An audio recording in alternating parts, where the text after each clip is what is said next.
You are listening to Information Man. Please make sure to subscribe to this channel.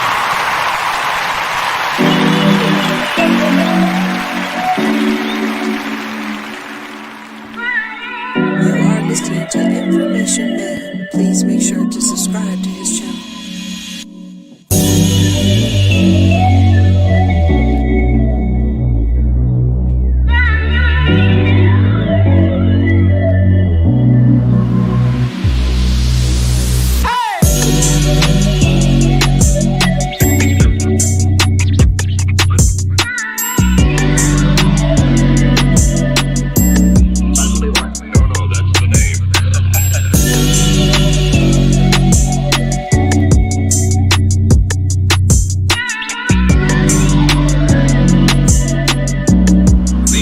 Tell the truth.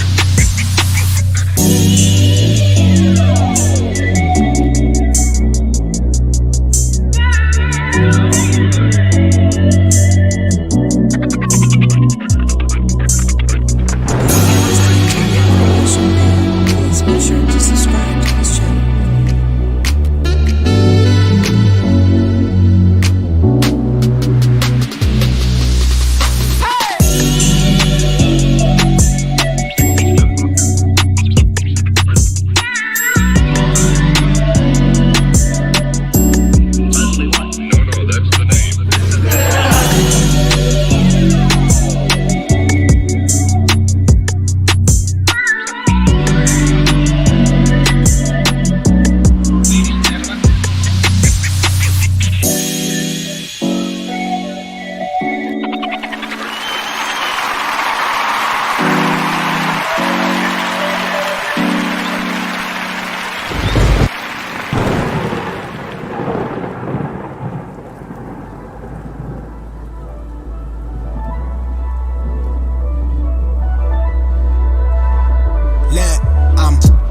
Round of applause, taking the cash to deposit. All of that talking is polished. Straight out the gate, they sing praise, but I'm unapproachable. Save it. Can't tell me what I've been on with. Losing my grip and I'm slipping. We still alive, but ain't living. Anxiety fall through to cripple me. Your car's going missing. The devil busy, he tempt me. Too much elixir, my enemy. In my mind, it's like 10 of me. They don't sound like your symphony. Sucking all of my energy. I'm not asking for empathy.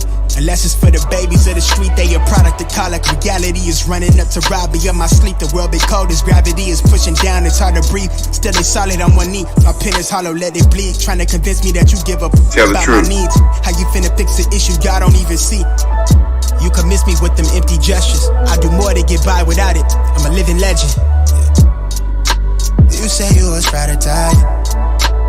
I'ma need you by my side. I've been living on the edge, just trying to get it together. Tell me, can you hold me down? Tell me, can you hold me down?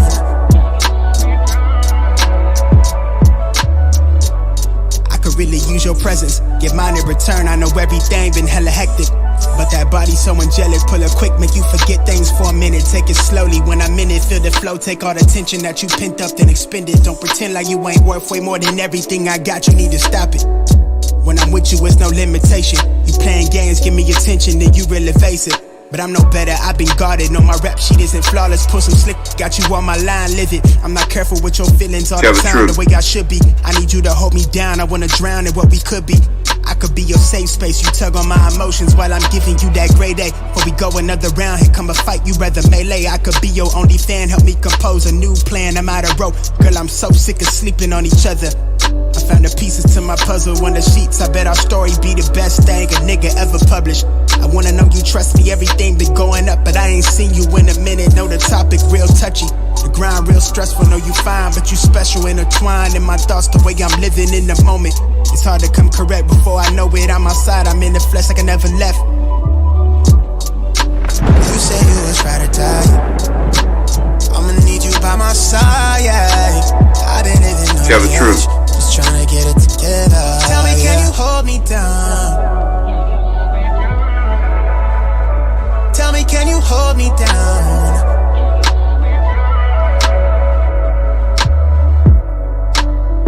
Can you show me something?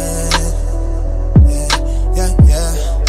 We've been out of touch lately. Oh yeah, you're so over on me? Yeah, yeah. Can you slide in the moonlight?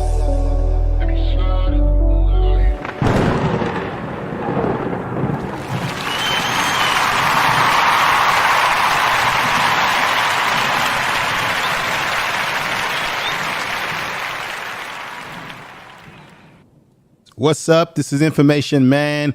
Everybody, thank you for all your patience. Sorry about the delay. Wanted to go on a little bit, about an hour earlier. Ran into some technical problems, so I had to get those technical problems fixed. But I'm on live. I thought I was going to have to move this show to Monday, but it all worked out in the end. I'm on live. I want to thank you all that have made it over in the chat room now. Everyone out there listening afar. I want to say peace to everybody in the chat room. I seen we have Beverly Palmas is in the house. Deborah Guns is in the house. Empress Goddess is in the house. And we got Sister, let me see, King is in the house. We got Sir Hell Speaks Network is in the house. Thank you for that super chat, brother. You gave me the super chat. And I'm going to have to do it because you gave me the super chat, brother. I have absolutely no choice.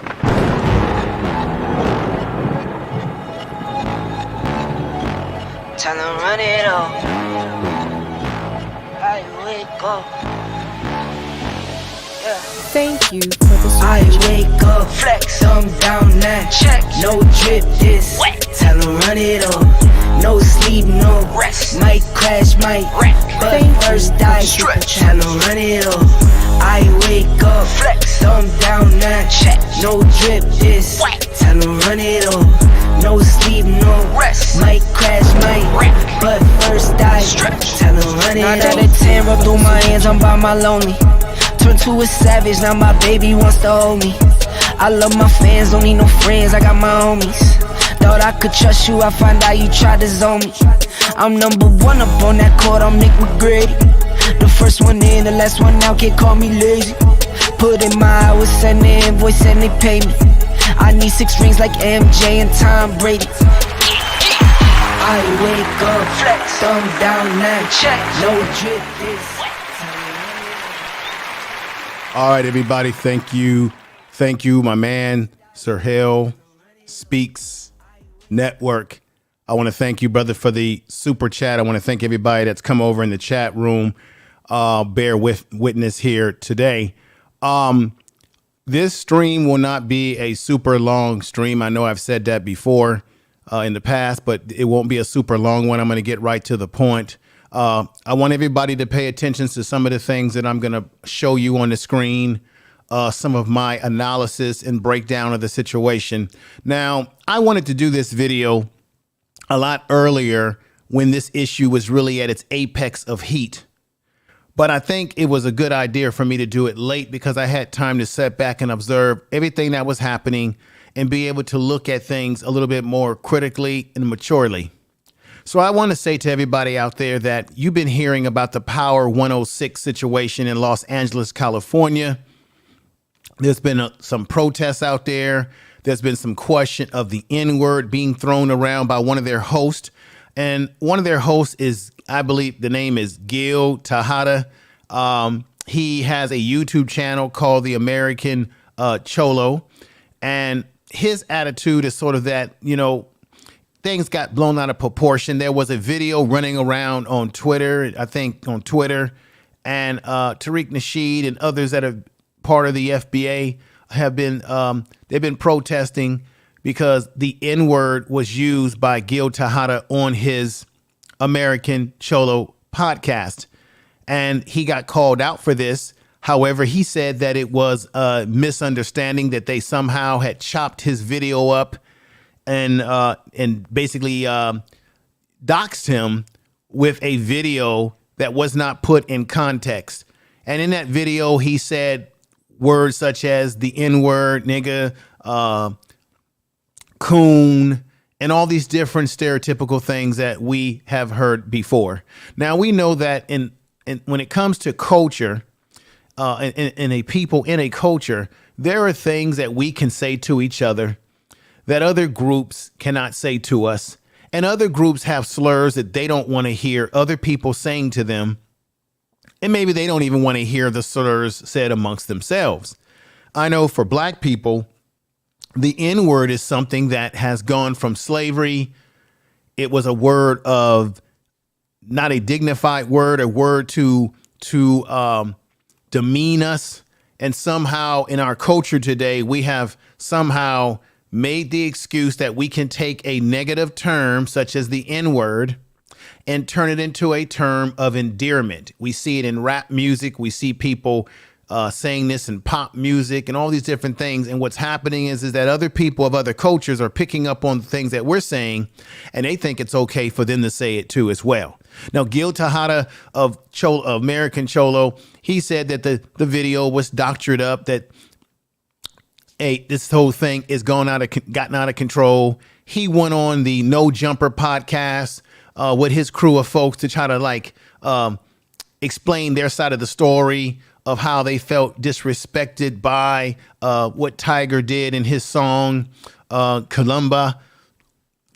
And then they also felt disrespected by Tariq Nasheed because of the whole situation about him being a racist. He claimed on the No Jumper podcast that he's not a racist, that this is just a misunderstanding, and that we have to bring people together and what have you. So when I look back and I say, let me use my emotional maturity, let me use my critical thinking skills and say, you know what, people can be doxxed on social media. People can take your words out of context, put these videos together, piece them together, edit them together, and make things come out the way you didn't mean them to say. And so when I thought about that, I said, is that true or is that not true? And then I look at California, and here in California, people think that we are in a melting pot. And I heard American Chola Gil say this on his show that, you know, here in California, we're a melting pot. I live in California myself. We're a melting pot, that we are just a hodgepodge of different people living together in this place called America.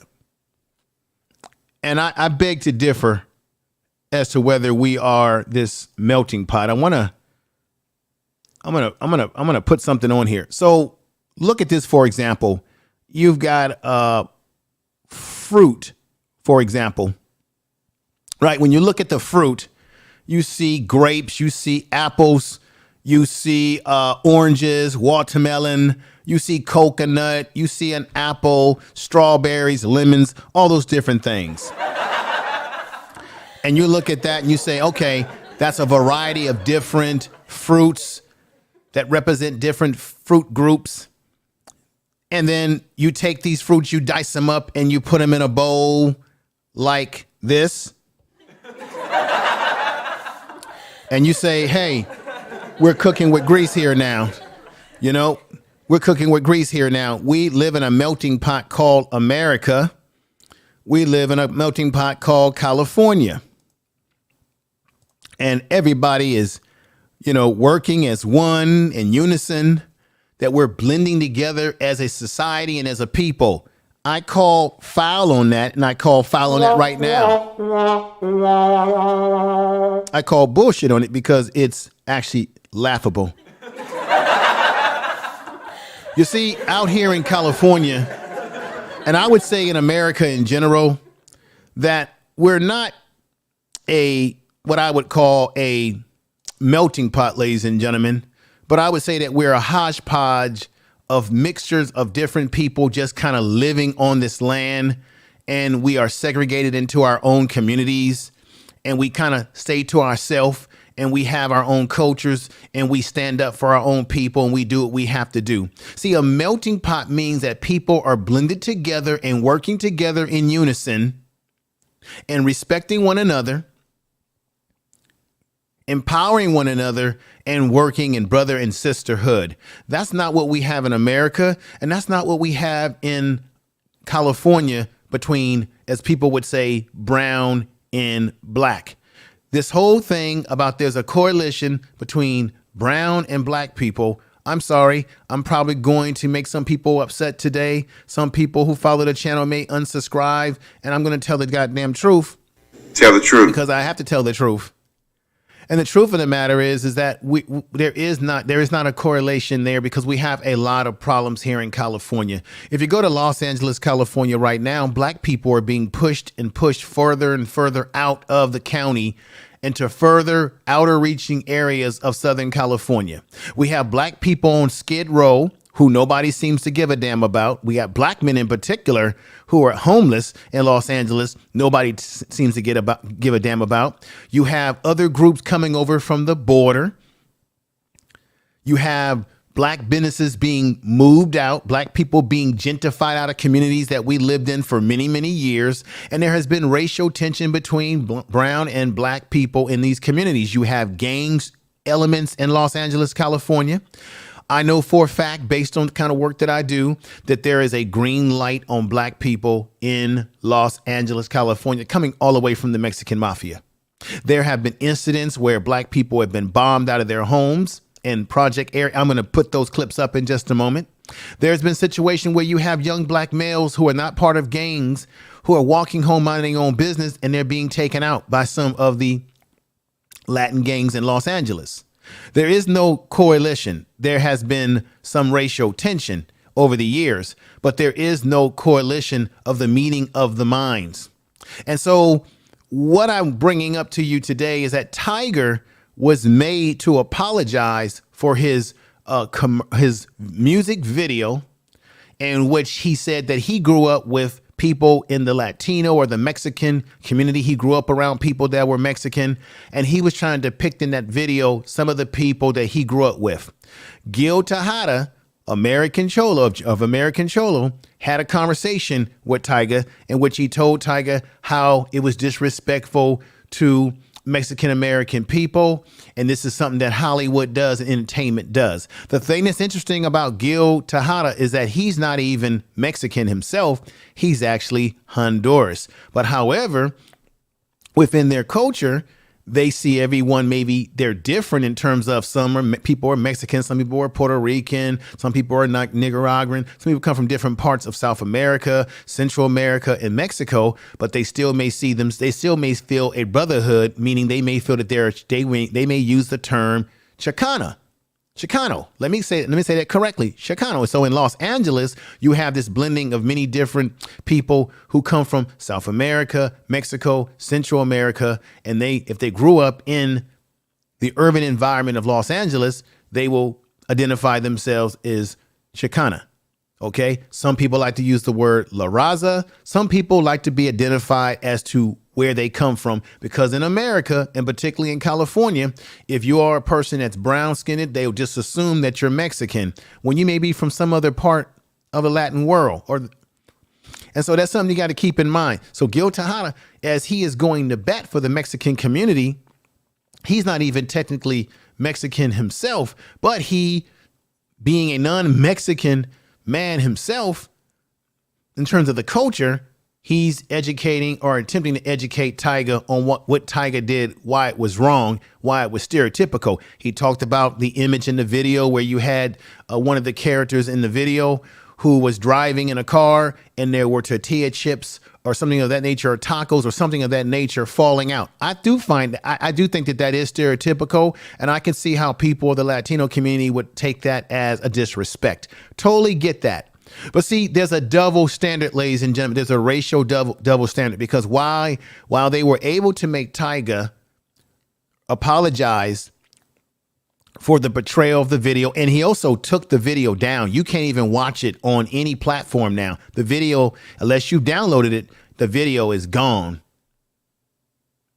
While Tyga is being held accountable for the stereotypes that he put in his music video. Let me put this picture up here for you to see one of the things that they didn't like.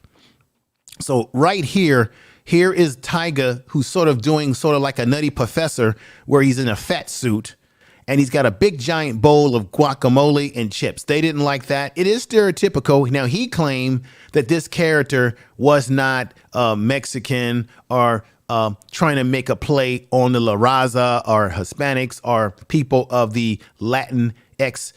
He was saying it wasn't playing on that. But I got to be honest, it does have a stereotypical ideology to it in terms of viewing it, with the big giant bowl of guacamole. And this is where they were jumping on Tyga about this imagery in his video. This is taken from the video, ladies and gentlemen. Now I've got my man, Black Man Unfiltered Network, giving me a $5 super chat saying, one of the greatest content creators today, the Information Man Show. Thank you, my brother. Thank you for the super chat. And I will play some super chat music in just a moment. I just want to get through this part of the dialogue of the video because I've got lots of videos to show you to drive home my point. So they got on Tyga and they held Tyga accountable and said, look, Tyga, you can't do this. This is a bad depiction of our people. And I would agree that if someone tells you that you're disrespecting their culture, the respectful thing to do is to take it down and show respect. But then this is the way it goes, ladies and gentlemen. Respect has to go both ways. It can't just be one way. So you jump on Tyga. Tyga shows a gentleman's maturity to say, hey, I apologize if you took it this way. Let me go ahead and show you the video because there's a double standard here. There's a complete double standard here, and I want you all to see what the double standard is. And I'm going to, and at the end of this program, you're going to understand why there's a double standard. People want to ask us not to be stereotypical towards them, but yet they are stereotypical towards us. And when we call them on it, tell the truth. Tell the truth. Then they make excuses for why, well, we don't mean to say it this way because we're doing it this way. Tyga was made to be held accountable for his video and the content of his video, and he was being given a lecture by one Gil Tejada of American Cholo. Let me show you the interview in its fullness right here. That's the man right there, but let me show you this in its fullness right now. And excuse me there.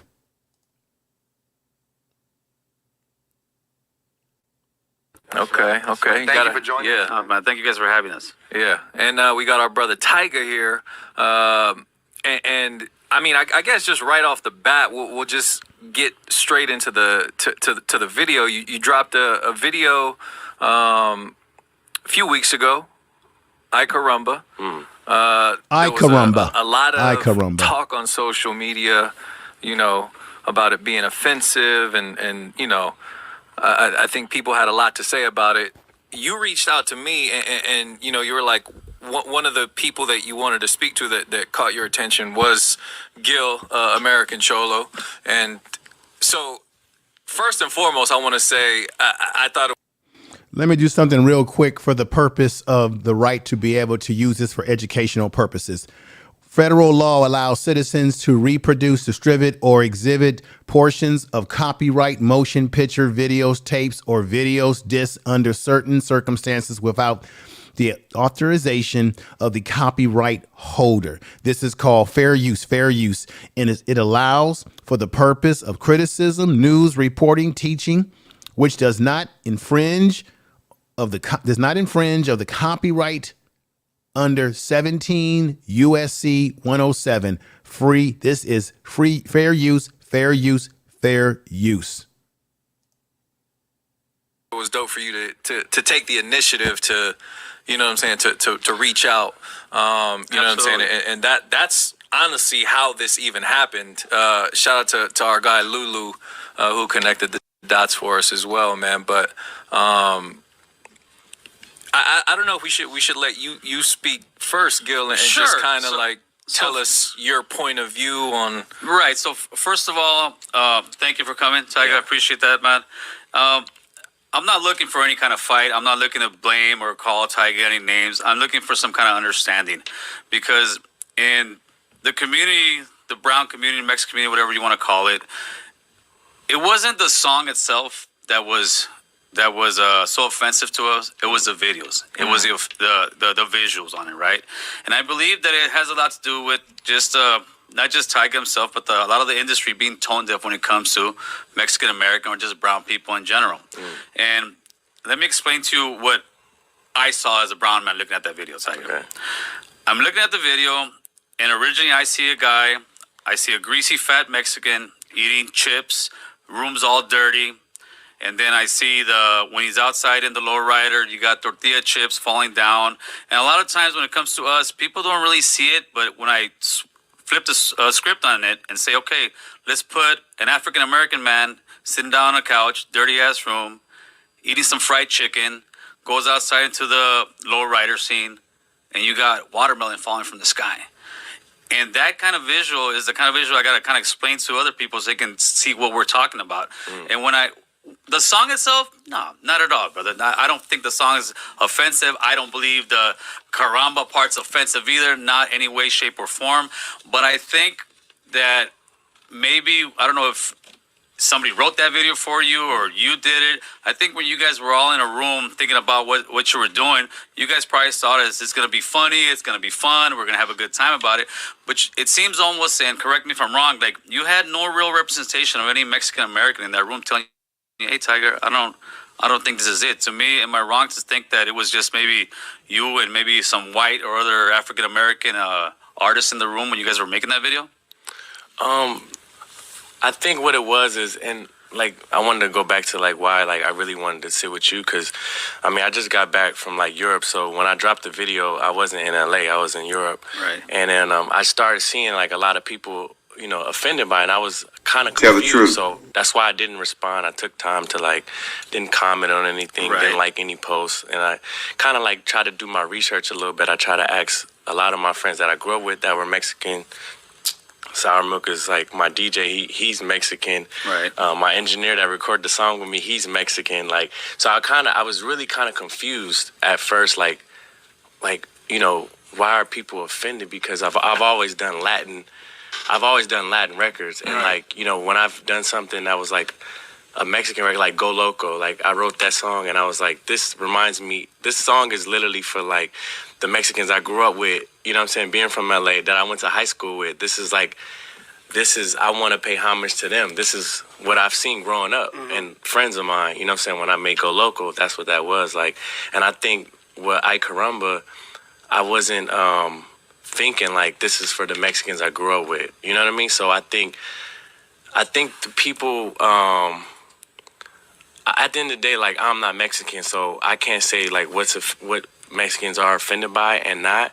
You know what I'm saying? But I know like I had no intentions on offending anybody. Like, you know what I mean? Right. So for one, like I want to apologize to like the Mexican community and like my fans that are Mexican. Like I have a lot of Latin fans that are Puerto Rican, Dominican, that probably weren't offended by this video, but my Mexican fans in LA, there definitely was like some that were offended, and like you said, like people like American Cholo, you know what I'm saying? Like, so and I was really just kind of confused, like, because I wasn't making this video to be offensive. I was really making this video like to be creative, and the whole concept of the video was just different Latin things. It wasn't like a Mexican themed video. The songs, you know, Mexicans don't say "ay caramba," like that's more like just maybe Spain or like just a Latin word. So I think when I made the video, first of all, the character is just me in a fat suit. The character is not even Mexican.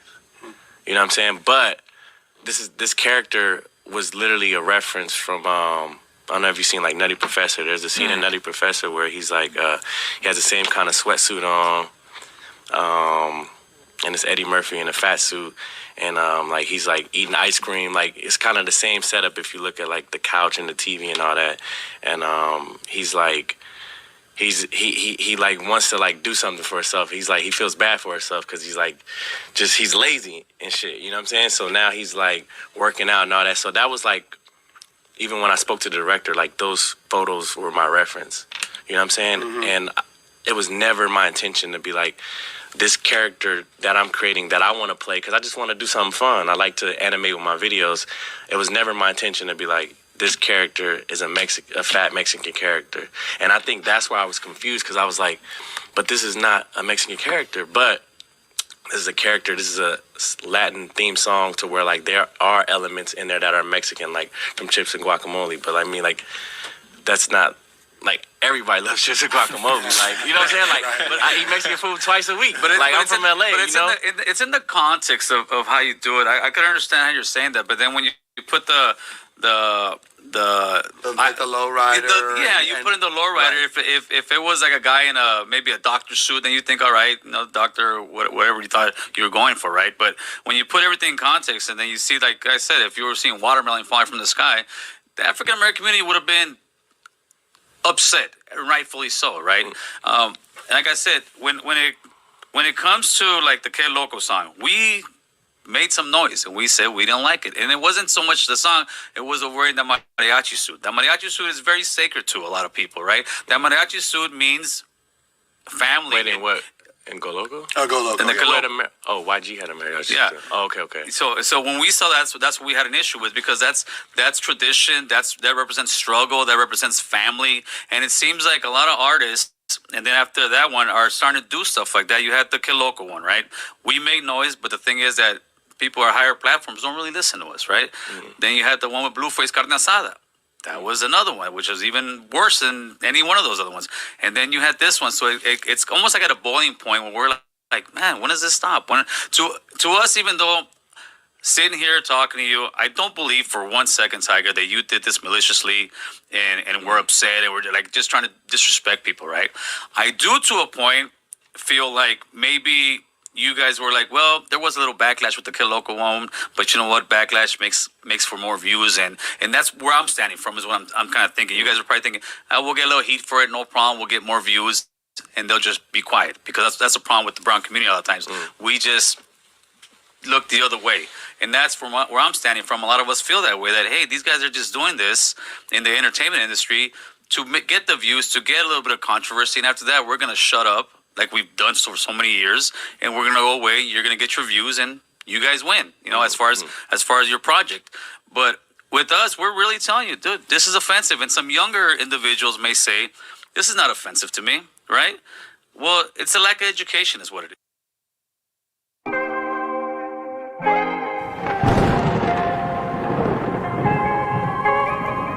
Tell the truth.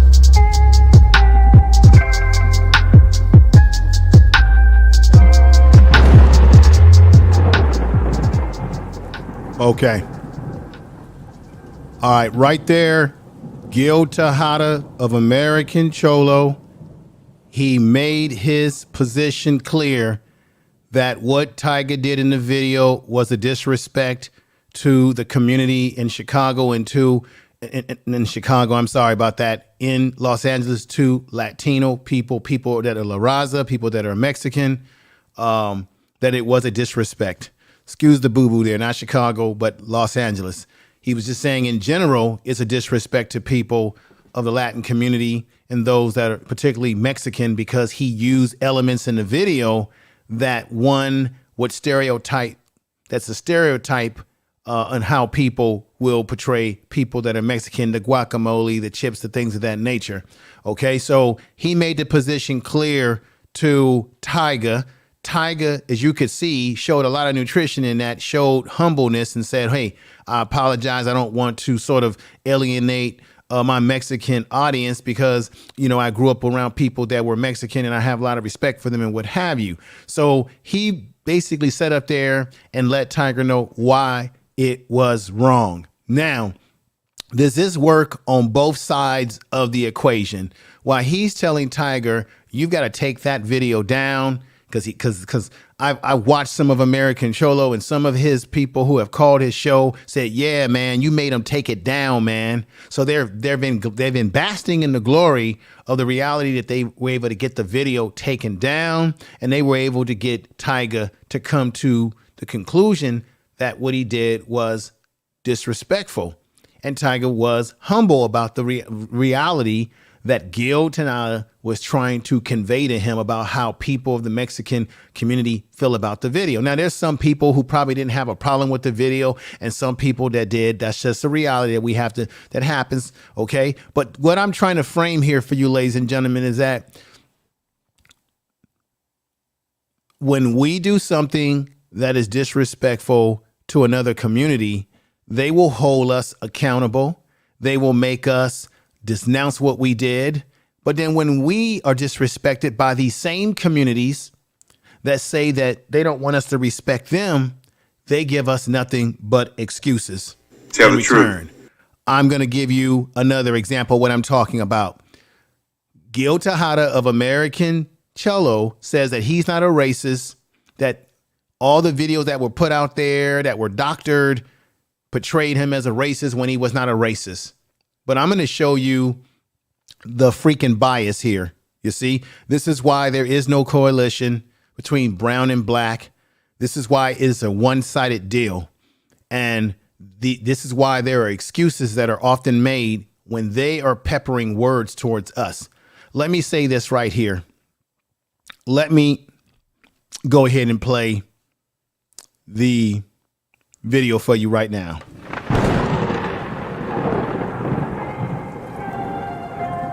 Check this out. This is going to be about the N-word. This is going to be about the N-word, ladies and gentlemen. He's going to have a conversation on his show about the N-word. He's going to have this conversation on his show about the N-word with another guest. And you're going to see what I'm talking about the double standard, the racial double standard. The same respect isn't given on the other side. Okay. Once again, as I get ready to play this, the federal law allows citizens to reproduce, distribute, or exhibit portions of copyright motion pictures, videos, tapes, or videos, disc under certain circumstances without the authorization of the copyright holder. This is called fair use. This is fair use for the purpose of criticism, news reporting, teaching, and it does not infringe on the copyright under 17 USC 107. Let's go ahead and play this right now.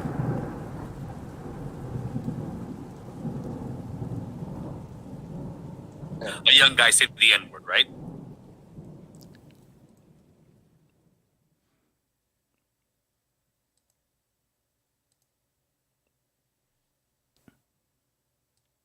Never liked the word. I'm not gonna. How do And here we go. you yourself feel when you hear young guys everywhere you go in California, you're gonna hear a young guy say the N-word, right? Yeah. So yeah. how do you feel as an African American when young guys say that stuff like that? You know, I'll be quite honest with you, man. Like, I don't even use the word because it's derogatory, dog. Like, I don't like the word. I've never liked the word. I'm not gonna say I never used it, but I don't like anyone using the word, period. So I would always trip out when I'd see like the essays using the N-word. I'm like, wait a minute, what? What is that? It always tripped me out. The essays is a term for Mexicans in Los Angeles, California. They will call themselves essays. You hear this brother right here saying that he would always trip out when he hears them using the word. On the one hand, Gil Tejada, if I'm saying his last name correct, of American Cholo, this is his show that you're looking at, got on Tyga about the disrespect to their culture. And Gil, by the way, is not Mexican. He's Honduras. He has even admitted it on video himself. But he got on Tyga and said, this is why it was disrespectful to the community. But on the one hand, as he's interviewing this brother right here, who's telling him he trips out when he hears the essays, the Mexicans in Southern California use the N-word. I want you to see how Gil Tejada of American Cholo, what his response is to this, ladies and gentlemen. Let's continue. Let me just move it back just a slight bit because I did cut into it, and let's go. He's using the N-word. I'm like, wait a minute, what? What is that? It always tripped me out, and I'd be like, yo, there's a brother over here. And they were like, oh, man, we don't mean it like that, though. I'm like, if I said, like, you know, other words that I know, because my Spanish is pretty good. Right. If I use certain derogatory terms in Spanish about y'all, would y'all like that? They'd be like, oh, hell no. I'm like, exactly. So, you know, just because you hear it on a song, you know, Ice Cube, NWA, and all these cats, you know, I grew up with, I'm 46, you know, using the word. Everyone at their concert going to say it, it doesn't make it right. Two wrongs don't make it right. So as my community, just because, you know, an essay will say the N-word, it doesn't give Tyga a cosign to be disrespectful to the Latino, you know, to the Latino culture, man. I ain't down with it at all, man, at all. So as you see right there, this brother still turns around and says it does not give Tyga a right to disrespect them. This is the thing. You heard him say that the essays say it, and they use the excuse that, oh, but we don't mean it that way. See, when other groups disrespect black people, they will run and say, but we didn't mean it that way. If we do anything to disrespect them, they will hold us accountable, as what they did to Tyga by making Tyga get rid of the video that he had put out and produced and spent money to produce. I'm not saying that it wasn't stereotypical. I'm not saying that at all. But what I'm saying is what's good for the goose should be good for the damn ganya. If you want us to show you respect when you call us out, you got to show us the same. I'm here to tell you, ladies and gentlemen, it doesn't always get put out the same. I want you to hear what Gil says in this. And I noticed that this brother goes back to Tyga, but why don't you have, you don't like the N-word, but how about some of the essays and some of the folks? Why don't y'all stop using the N-word as well? Let's hear this once more. Respectful to the Latino, to the Latino culture, man. I ain't down with it at all. Yeah, man. you're not down with it. Maybe we should have done a podcast earlier. We're about the same age, but then again, I don't agree with everything. But listen, I agree with you with that. I myself, I still struggle with not saying it. I'm not gonna lie. No, I get it. Yeah. For many years, I would be that homie saying, "No, dude, what the fuck's wrong with you? Why are you talking like that?" Right, straight up, I'd be that homie. And I think probably like around probably like 2005, 7. I don't know. You started hearing it more loosely. Yeah. And then like with one of my homies would come over, I'm like, here comes this, and you say it, right? Yeah. So it would come out in conversations. But the thing is this, like I was having a conversation with 2 of my homies this weekend, right? You see right there, here comes the excuse and the bullshit, folks. He says, I struggle. This is why they did the protest at Power 106. He claimed he doesn't use the racial term, the N-word. But right here, he says on his own show that I struggle with not using the word, even though it's disrespectful to black folks. American Cholo, you still admit that you struggle to not use the word, even though we don't like it.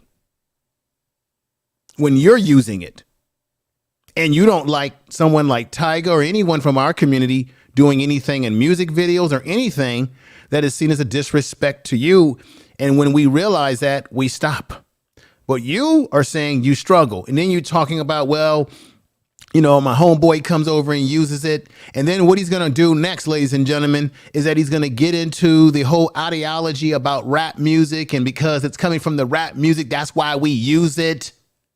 So if Tyga would have used the excuse that, hey, man, it's just rap music, don't be taking it sensitive about me putting tortilla chips and guacamole in the video and getting in a Mexican, outfits and hats and wearing sombreros and all those sort of things like that. What if Tyga would have said that? They would have took it as a disrespect. But here, Gil's excuse for why this is why we use the N-word. Check this out. It would come out in conversations. But the thing is this, like I was having a conversation with 2 of my homies this weekend, right? One is about 45. The other is around 54, right? Okay. So these are guys older up in age. And this is the argument we get from the brown side. Oh, well, these damn youngsters won't be trying to act like all those black guys, woo, woo, woo, and talking all that shit. And I looked at them both because I know how they speak. And they know I'm the one that says, don't say those words. I told them, coming from both of you that say the N-word, how are you going to sit here and talk down on some youngsters and say they act black when you now at 50-something say, my N? And they put it up. And what I would like to express to the African-American community, first of all, I do agree with you. It's offensive. It's a word that it makes it easier for us to kill one another, for us to sell dope to one another, because I'm not selling it to Jeremy. I'm not selling it to Jake. I'm selling it to that N.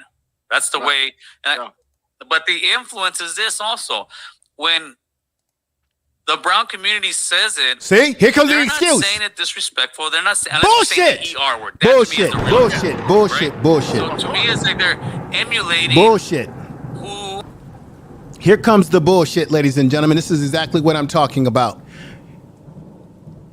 You know that the word is a disrespect when it comes out of your mouth, and we don't want to hear it out of your mouth as a Mexican community, as a Latino community, a La Raza community, Latinx, whatever the proper term is. You know that we don't like it, but here you come with the bullshit. Now, you set up there, Gil, and you made it all sound good when you said, well, you know, I call out some of the youngsters that use it because I don't use it, and that's a lie because I got video of Gil using it. And it ain't the doctored up video, right? Because I'm not going to use that video that Gil said that was sort of doctored up and had him saying it in a compilation type of thing. I'm going to use one that isn't any editing to it. It's purely him saying it and being called out for it. Oh, I got the video. Fair use under 107. Fair use to be able to use copyrighted material for the purpose of education, purpose of criticism, and what have you. Fair use under 107. I'm using it. Gil, on the other hand, is trying to convince black people that he understands it as an offensive word of American Cholo. He's trying to convince you that he understands it because he's had to talk to his homeboys about them using the word. But then here comes the excuse. Well, you know, it's the rap music and see, we use it. And he admitted that he struggled using it. See, this is the excuse. Did they give Tyga the right to use an excuse and say, well, it's rap music, man. I'm just making a song. It's entertainment. Y'all should be chill about it. Did they let Tyga get away with that type of talk? No, you saw Tyga on the interview that I played. He was very, very humble to what the man had to say and turned around and he took it down. But now when it comes to the N-word, now they have to make all types of excuses. So-called brown and black coalition, it does not exist, ladies and gentlemen, and especially here in California, it does not exist, and I'm going to show you why in just a few minutes. It does not exist. There's always been tension and disrespect. While he says all that stuff that sound good for that moment, here comes the excuses that we as black people always have to get from other groups of people who want to talk about us in a greasy way. This is why I don't use the word people of color. When you use that word people of color, you put everybody in a bag with you. No, I'm not a people of color. We got to stop using that word. Everybody in the chat room, I appreciate you being here. I see you all in the chat room. I haven't shouted anybody out again yet because I want to stay on point with my presentation. I just want y'all to hear what I just said a few minutes ago. Let me put something up here real quick before I finish up. This is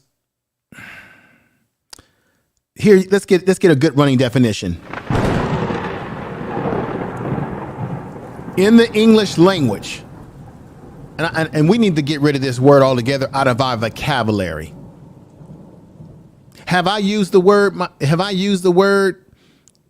in anger? Yes. Have I used the word being funny with my own people? Yes. But you know what? We got to stop using the word with each other. We got to stop using. We use the damn word to the point that other groups are using the word as if it's a popular slang. You don't hear any other group.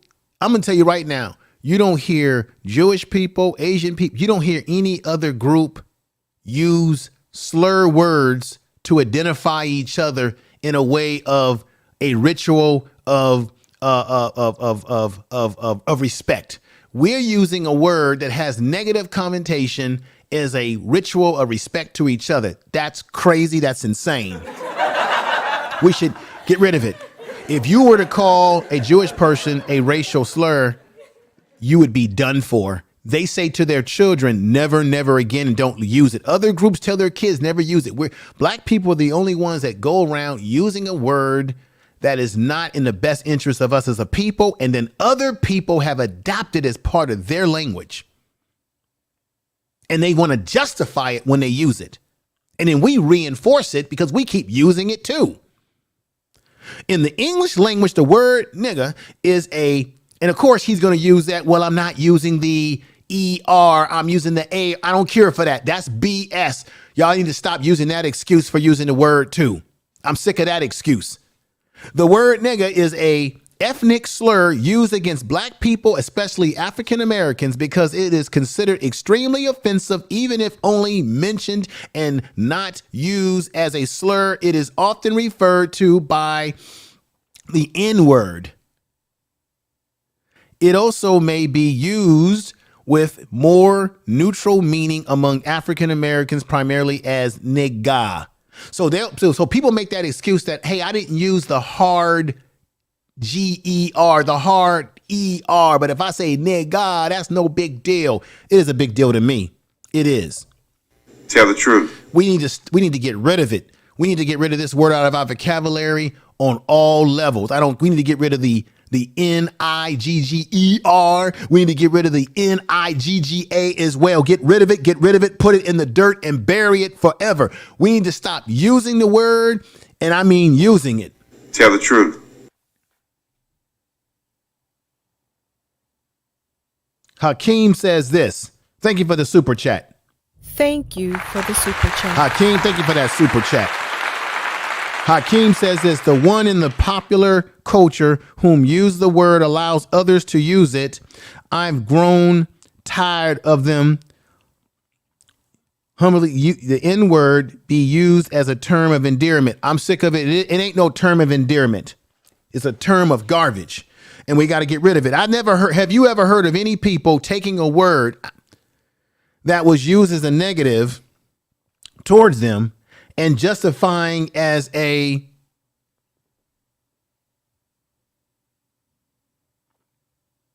Rob Allbanks? Peace. Thank you for the super chat, but people need to be watching this damn video today.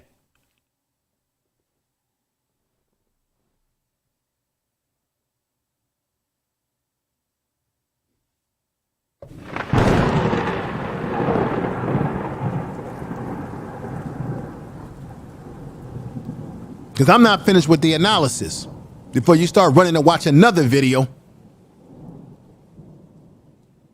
We got to get away from this N-word. We got to get away from justifying this term of endearment BS. That's just another psychological way for black people to hide the scars of the truth of that word by saying, well, it ain't that bad because we say it to each other and we make it look good for each other. Bullshit. Don't say it at all. No civilized person uses a word that was used to denigrate their ancestors and turn it around into a positive. Nothing positive is in that word. How about be more intelligent than that and create a new word that is positive to get rid of the N word? If you want to be a term of endearment to your brother, you know how you can be giving endearment to a black man and a black woman? How about you say, what's up, my brother? How about you say peace be unto you, my brother? How about you say much respect to you, my brother? How about we stop using words like you're my dog, animal slurs, animal terms, and things of that are garbage? How about we just use real words that identify us as people, as humans, respectable individuals? How about that? I'm saying this is why the Gil Tejadas of American Cholo and many people within his culture, this is why they feel so comfortable using the word, because we somehow make it comfortable for people to use the word because we keep trying to popularize the goddamn word, the damn word.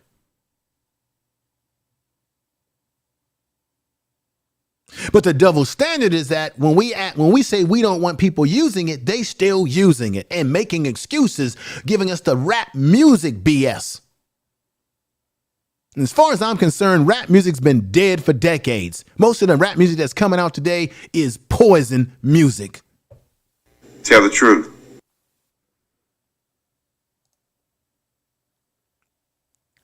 Let me let you hear the rest of the excuses that he uses to justify why the word is being used amongst his people.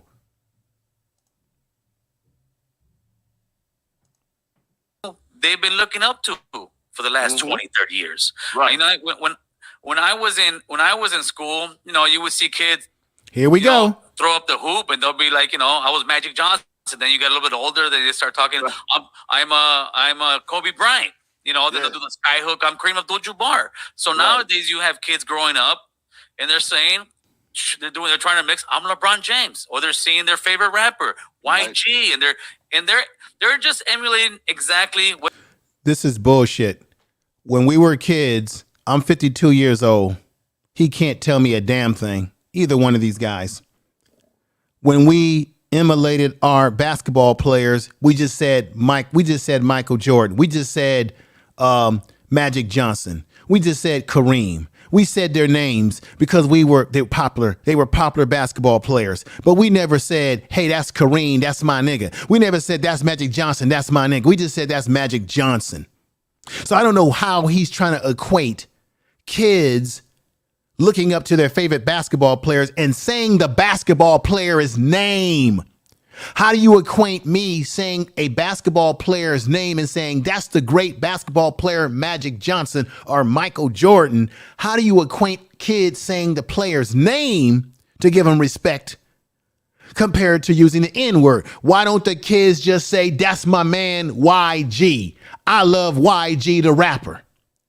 But no, what he wants to do is he want to conflate and say that the N-word or saying the N-word is the same as in the earlier generations when we said the names of basketball players because these kids are looking up to these rappers. So that's the reason why they're using the N-word. No, they're using the N-word, black people. I'm going to get on you today.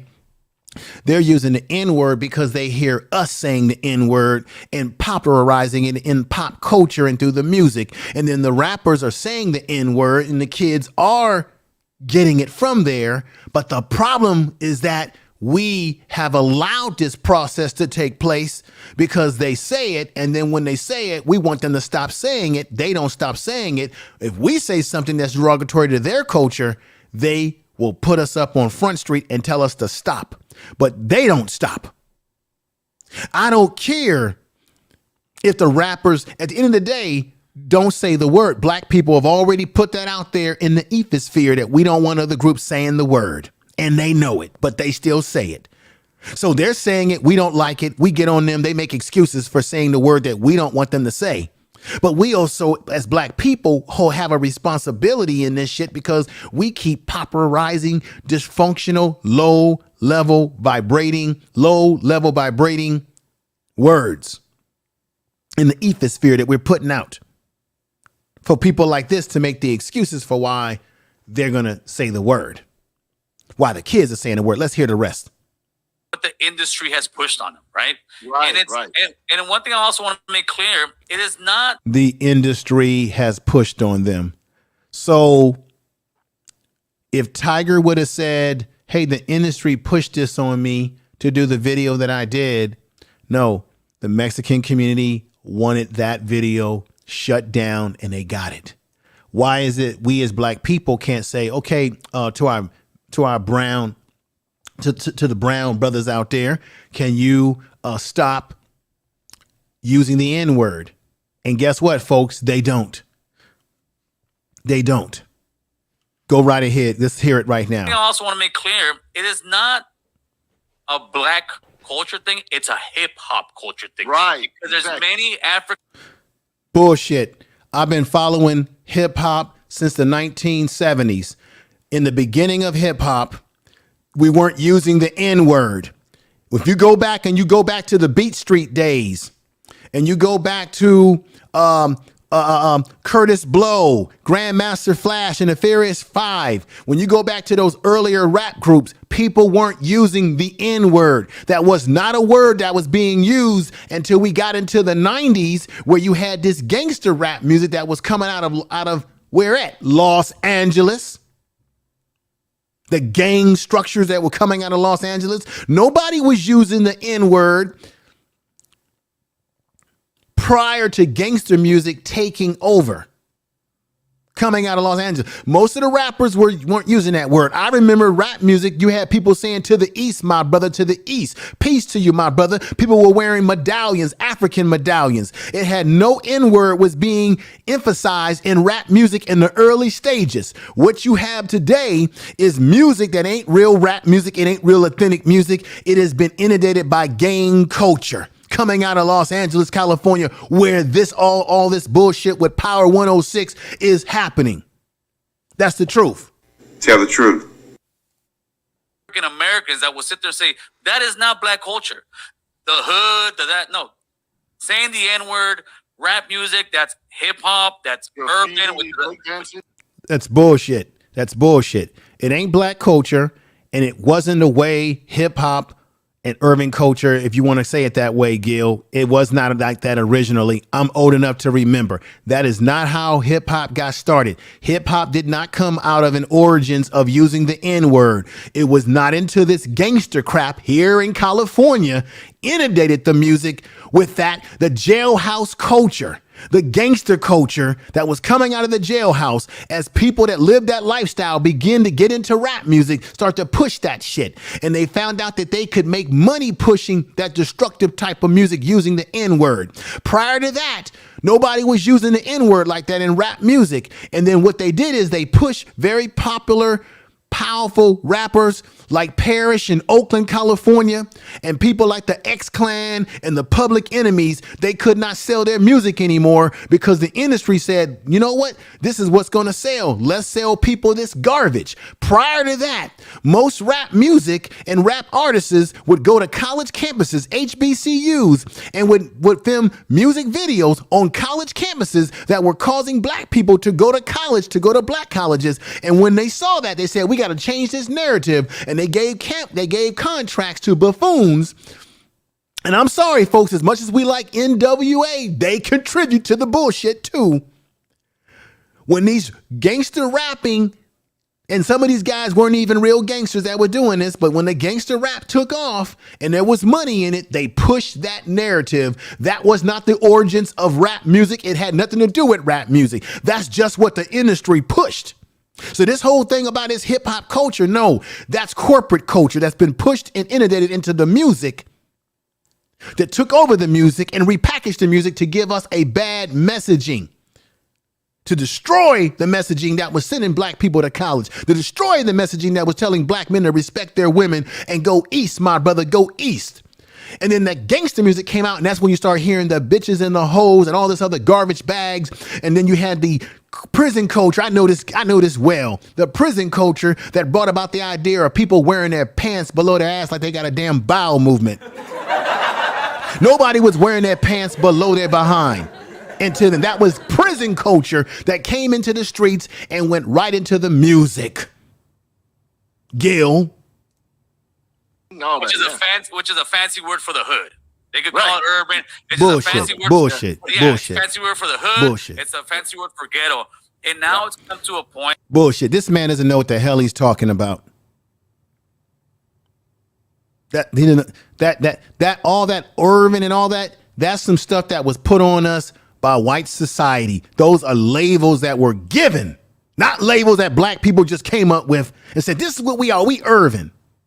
That's stuff that was packaged for radio, movies. That's titles that were given.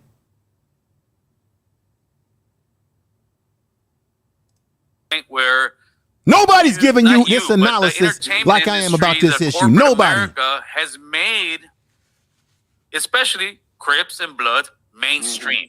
And what the Crips and Blood say? They say the N-word to one another. And what does that sound? That sounds cool than a mother. Because you're sitting there with your boy saying, man, I just heard YG say my N, or I saw Ice Cube, my. That is true. It's been popularized through the music. That is true. But you see what Gil Tejada is doing of American Cholo. He's using excuses for the use of the N-word by giving you his so-called history of the music and the N-word. So by saying that it's a popular thing, it's cool. We saw it as cool. This is the excuse that he's giving himself for those in his culture that use the N-word, and maybe even for his damn self for using the N-word. This is just excuses being used. That's all. That's exactly what this is. Let me give you the excuse. Did you give Tyga the excuse When you didn't like his music video and music, no, you made him take it down. You didn't want to hear excuses. You simply said, Tyga, this is how it affects our community and how we don't appreciate it. And you had Tyga take the video down. You can't find the video anymore. He took it off of all platforms. Nobody was listening to Tyga give a history about rap music and why he did what he did with the tortilla chips and the guacamole. Y'all didn't want to hear that. Y'all made Tyga submit to your will. Now, when it comes to black people saying we don't like you using a word, now you want to give us this whole long, drawn out history about the word, the N word, and how it was popularized in the music. And this is why we use the music. We say it because we think it's cool. It's like we think the athletes are cool. Bullshit. And you're listening to these songs, so it's just been pushed so much on our community. Okay. That's how they're acting, and I don't think it's going away. So that's the excuses. That's the excuses, folks, that it's been pushed on our community so much that that's how we're acting. But if we tell you as black people, we don't want you to use the word, don't use the word. Don't give us your damn excuses.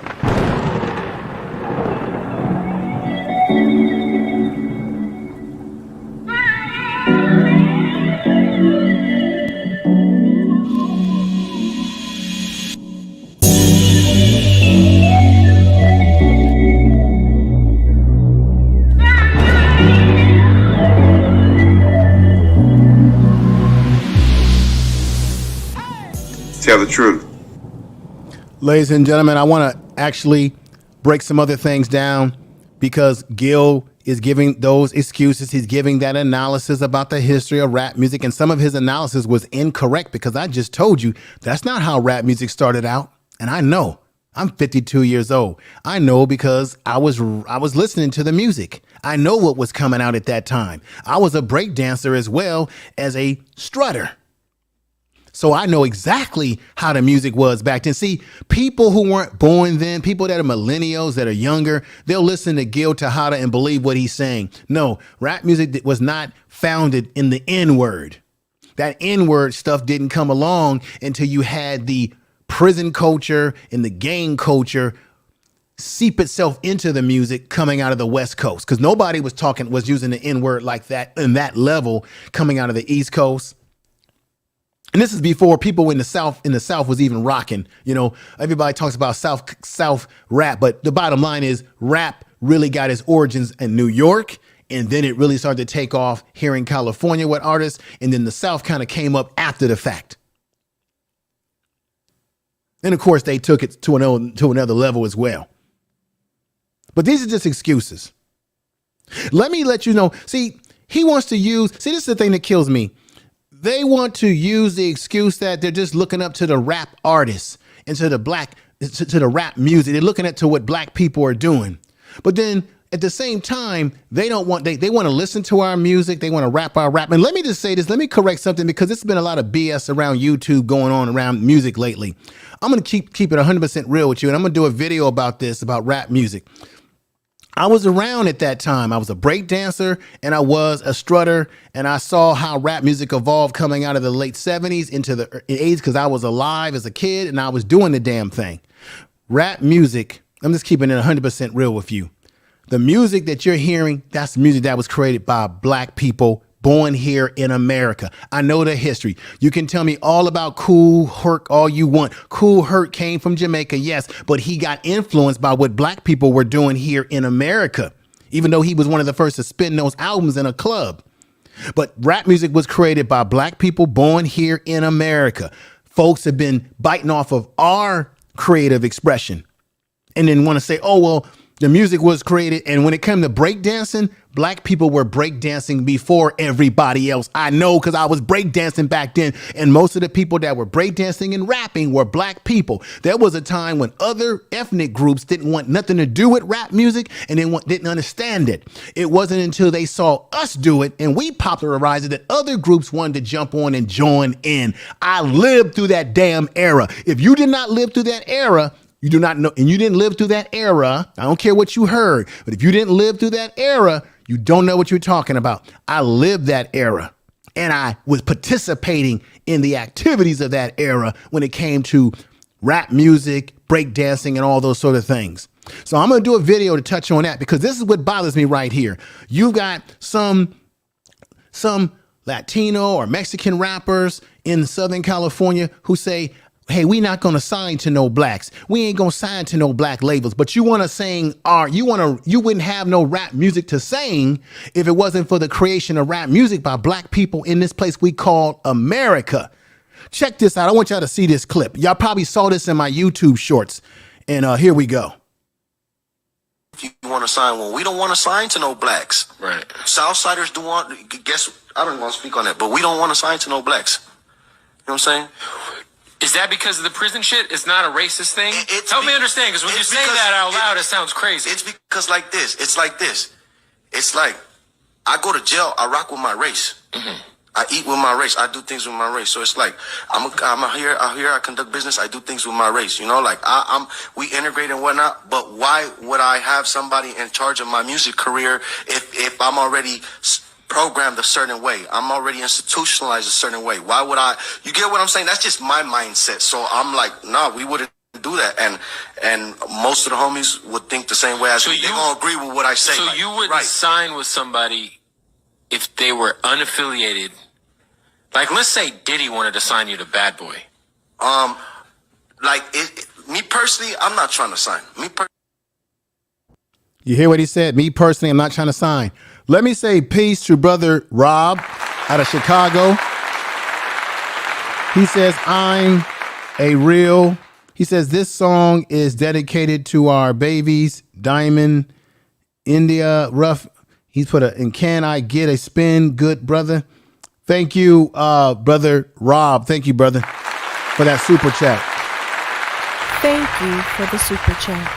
I think y'all need to hear. So this is someone of their community who's clearly saying, I don't want to sign with no blacks. Now, at the same time, you're listening, you're rapping. You wouldn't have rap music, a creation that we came up with out of our oral tradition. Black people had an oral tradition here in America, going all the way back to Cap Calloway, all the jazz musicians, the Duke Ellingtons, all this richness that came from black people born here in America. We came up with this form, which we call rap music, and other groups have eaten off of it. And then here this man says, well, we not going to sign. This is the mentality that you need to see this out. This is why black people, we can't use that term, people of color. We cannot use these terms. It does not jive. Other people don't see it that way. Sign the Southside. I don't give a fuck if you want to sign one. We don't want to sign to no blacks. Right. Southsiders do want, guess, I don't want to speak on that, but we don't want to sign to no blacks. You know what I'm saying? Is that because of the prison shit? It's not a racist thing? Help me understand, because when you say that out loud, it sounds crazy. It's because like this. It's like this. It's like, I go to jail, I rock with my race. Mm-hmm.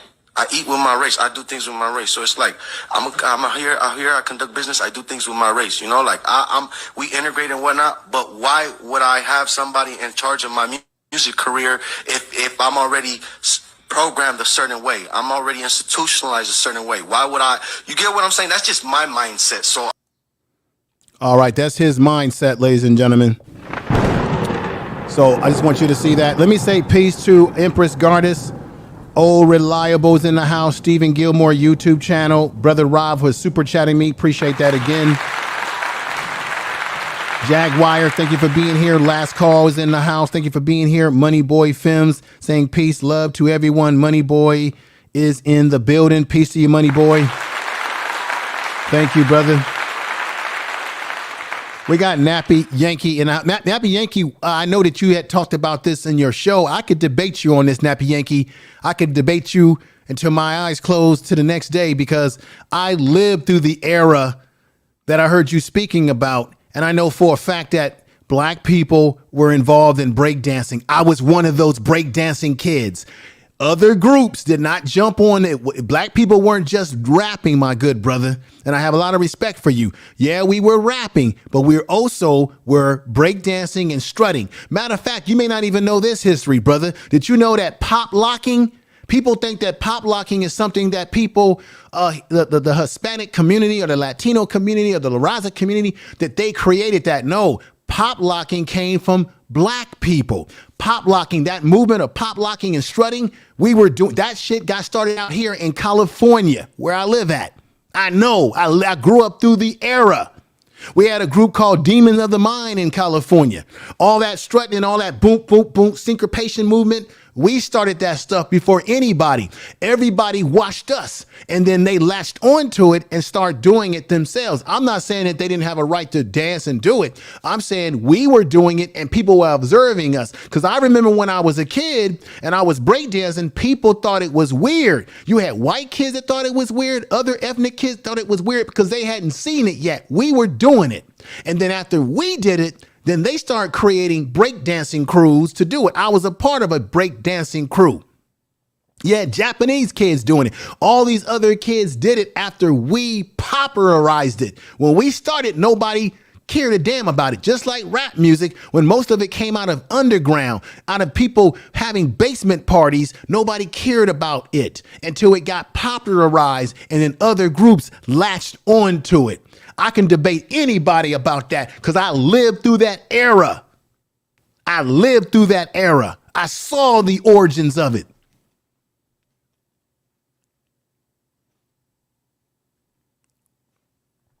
In other groups, that's why rap music is so screwed up today, because other groups came into the music genre and start inundating it with all the BS. The gangster music is actually what ruined rap music from what it used to be. Now, every time you turn around, a rapper's being shot dead every time you turn around. The drill music, all that stuff is not legitimate rap music. That's street culture, gang culture that has infiltrated itself into the music. As you heard that man say that, we ain't signing with no blacks. But yet these other groups wouldn't even have no rap music if we hadn't been the ones to invent it. But yet you ain't signing with blacks. But black people are the one that gave you the damn music, the damn genre that you turned into something else for yourself. I'll debate anybody on this issue. I was living through the era. Living through it and talking about it and reading about it in some damn books and magazines is two damn different things. Now, I want to show you the inconsistency, and that's my brother Nappy Yankee. I love Nappy Yankee, but we can all have difference of opinions. But Nappy Yankee's got a great channel. Y'all go over there and subscribe to him. This is going to be an ongoing debate. It'll be an ongoing debate. It really, the truth of the matter is, there's really nothing to debate. There's really nothing to debate. We just need to, look, at the end of the day, people need to treat everybody with respect, no matter where people come from. But I want to show you how Gil Tejada of American Cholo is not being a very honest broker. While he's talking about the homies and this is why they say the word using excuses, even admitted that he struggles himself with it. Let me show you. This is not a doctored up video. This is right off of his show under fair use of, I'm going to show this video under fair use. Under fair use, the federal law allows citizens to reproduce, distribute, or exhibit portions of copyrighted motion picture videos, tapes, or videos discs under certain circumstances without the authorization of the copyright holder. This is called fair use, allowing the purpose for criticism, news reporting, teaching, which does infringe of the copyright under 17 USC 107. Let me play this right now. I want y'all to see him put his foot in his mouth. How this is show you the inconsistencies right here. What did you just say?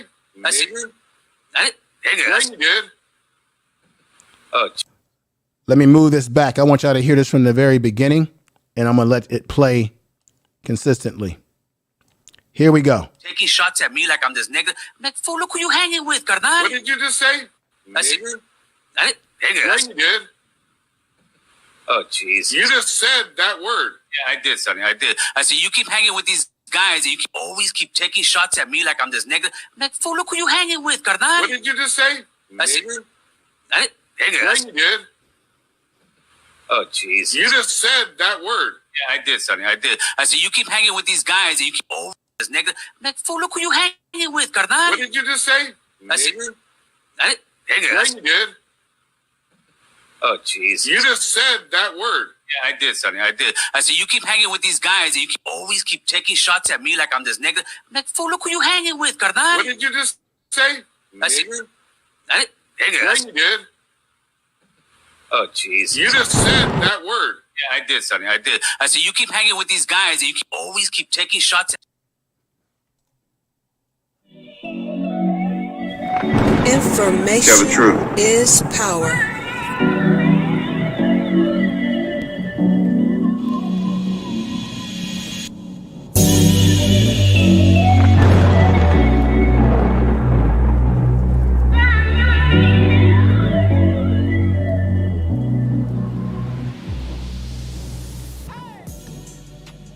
There it is, folks. Now that it kind of repeated because I purposely wanted to get to repeat that so they can drive home the point. That was a live stream on the American Cholo where he said the N-word and it flowed out of his mouth with no problem. Then one of his guests on the show said, "What did you say? Did you use that word? Man, you used that word." And of course he said, "Oh, I used that word." But here's a man who just jammed up Tyga in the video that I showed you about the disrespect of portraying the Mexican culture in a stereotypical way. Here he is on his show using the word, knowing that that's a word that we do not like. He just had an interview that I just showed you with another partner on his show right here, right? He had this guy on the show. Yourself feel, when you hear young guys, everywhere you go in California, you're gonna hear a young guy say the N-word, right? Yeah. So yeah. how do you feel as an African American when young guys say that stuff like that? You know, I'll be quite honest with you, man. Like, I don't even use the word because it's derogatory, dog. Like, I don't like the word. I've never liked the word.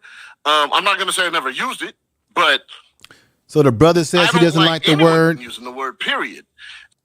It's derogatory, and then he sets up here and he lectures Tyga. Control on podcast on YouTube. Okay. Thank you for joining. Yeah, man. Thank you guys for having us. Yeah, and we got our brother Tyga here. A few weeks ago, I initiative to, you know what I'm saying, to reach out, you know what I'm saying, and that's honestly how fair this use under 107, shout out fair to use. our guy Lulu, For who criticism, connected the dots for reporting, us as well, man. But teaching, fair use. I don't know if we should let you speak first, Gil, and just kind of tell us your point of view on. Right. So first of all, thank you for coming, Tyga. I appreciate that, man. I'm not looking for any kind of fight. I'm not looking to blame or call Tyga any names. I'm looking for some kind of understanding, because in the community, the brown community, Mexican community, whatever you want to call it, it wasn't the song itself that was so offensive to us. It was the videos. It was the visuals on it, right? And I believe that it has a lot to do with just not just Tyga himself, but a lot of the industry being tone deaf when it comes to Mexican American or just brown people in general. And let me explain to you what I saw as a brown man looking at that video, Tyga. Okay. I'm looking at the video, and originally I see a greasy, fat Mexican eating chips, room's all dirty. And then I see when he's outside in the lowrider, you got tortilla chips falling down. And a lot of times when it comes to us, people don't really see it. But when I flip the script on it and say, okay, let's put an African-American man sitting down on a couch, dirty-ass room, eating some fried chicken, goes outside into the lowrider scene, and you got watermelon falling from the sky. And that kind of visual is the kind of visual I got to kind of explain to other people so they can see what we're talking about. And when the song itself, no, not at all, brother. I don't think the song is offensive. I don't believe the Lou. So what? Who connected Lou? Who connected the? So what I'm saying is, even though he's being respectful in his analysis and criticism of Tyga as it relates to the industry and what Tyga did in putting this video together. The point I'm trying to make is that he's letting Tyga know that the Mexican community or the brown community in Los Angeles, they don't respect the video. They didn't care for it. Okay. And at the same time, when he's admitting that when someone is telling him how he doesn't like the N-word, his partner that comes on the show with him says, hey, it's offensive to me. So I would always trip out when I'd see like the essays using the N-word. I'm like, the essays using the N-word. What? What is that? It always trip me out. And I'd be like, yo, there's a brother over here. And they were like, oh man, we don't mean it like that though. Oh, right there. We don't mean it like that. But then what do you mean? You see, he gets on Tyga, as I'm going to say this again, because there's people who came in late. He gets on Tyga, because I played these videos through before.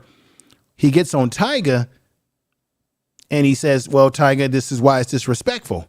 But on the other hand, the brother that's on his show says, hey, it's offensive. But then he makes the excuses about the rap music and how, you know, we love the word. And, you know, people use the word because they hear the rapper saying it. So therefore, they kind of love using the word. There go the excuses. But then at the same time, you just saw American Cholo, Gil himself, on his own show, use the N-word and was called out by one of his own. Me like I'm this nigga. Like, fool, look who you hanging with, carnal. What did you just say? Like I'm this nigga. Yeah, you did. Oh, jeez. You just said that word. Yeah, I did, Sonny. I did. I said, you keep hanging with. So he said, yes. He says, yes, I did, Sonny. He says, yes, I did, Sonny. I did. The question is, why did he feel so comfortable using the word? You're going to give the analogy as to why people are using the word, but you are a grown man and you still use the word yourself on your show. And this is why you had people at 106 Power. People who don't live in California, y'all don't understand. See, I've heard a lot of people talk about this on their shows who don't live in California. Y'all don't know our dynamics out here. Y'all don't know the get down out here unless you were born out here or raised out here. You don't know how it is. We got gang cultures out here. We got racial divide out here. We're not this solid bowl that you've been given. And I heard Gil say this on one of his shows that it's a solid bowl. We're not a solid bowl.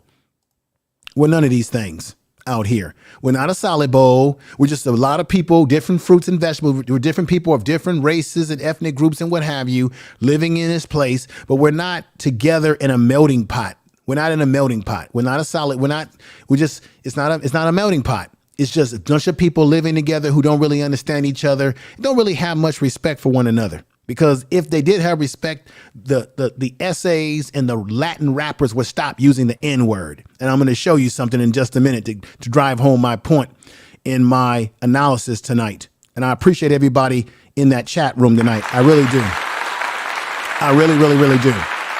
Let me show you something else that's going to blow you away. American Cholo, I've got a serious problem with you. Because not only did you use the N-word on your show, and you have used the N-word, even though you want to deny it.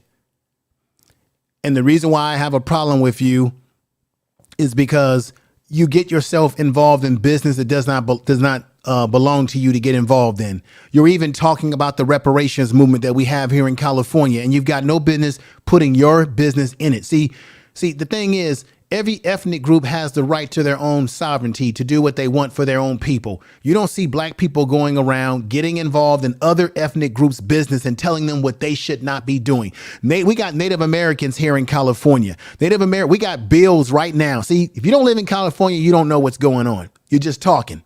I live in California. I know what's going on.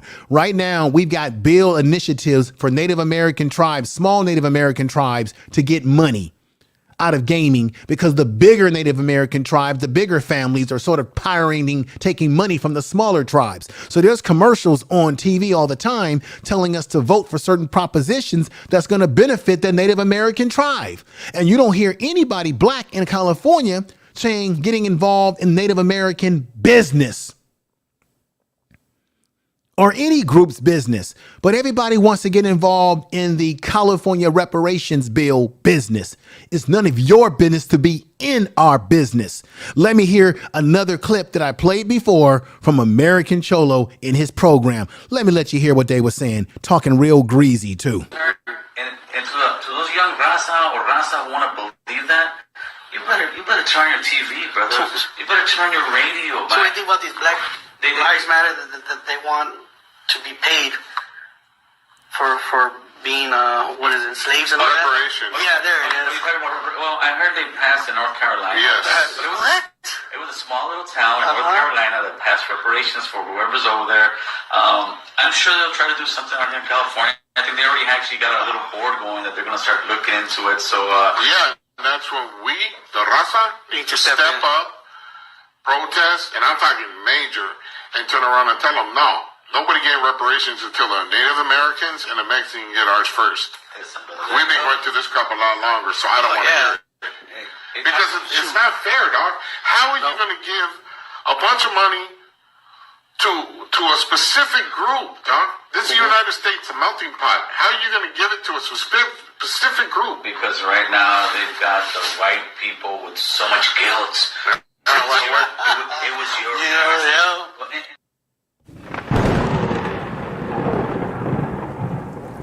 You see that right there? That's Gil Tejada of American Cholo. He's also connected with Power 106, where there's been the protest down there that we heard about over from coming out of, I believe, out of July into August. But you see that right there? They're getting involved in our business. And then you heard them say clearly in that video, that wasn't doctrine. That's from his show, Fair Use under 107, Fair Use for criticism, education, teaching purposes, fair use. This is being used fairly. He said, they clearly said on his show that we need to rally la raza, meaning brown people, against black people to stop us in our movement towards reparations. Then they had the nerve to say, well, we've been here longer. If anybody should be getting reparations, it should be the Native Americans and us as brown Mexican people. First of all, Native Americans are already getting reparations from the government. They get money every year. Not to mention they've got tribal casinos where they're getting money. And as I said before, they've got a bill right now, a proposition that they want us to pass so that the smaller tribes can get some money as well. They're always getting some type of benefit given to them. And as far as black people have been here over 500 years in this goddamn country. No other group has built this society the way we built this. They didn't last time I checked, I don't think these other groups other than us built the railroads. They tell you that Asian people built the railroads. No, they didn't. They built most of the railroad going into the western part of the country. The majority of the country, the railroads were already built by black people. They only brought Asian people over to work on the railroads to finish the completion of the rest of the railroads after we as black people built most of the damn railroads. The foundation of this country was built on our backs.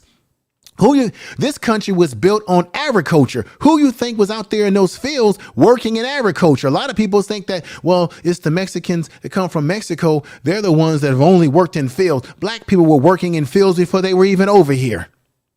We were working in agriculture, and we were working in agriculture against our will. No pay and slavery. They volunteer to come over here for these low wages in the fields and risk their lives. Our people were snatched and brought over here, worked in bondage. Not to mention the things that California did to harm black people. There was a black town in California that got impacted by some of the practices here in California. Not to mention that California, the real name is Khalifa, named after a black queen. A lot of people don't know about that one. Tell the truth. Information is power. Queen Khalifa.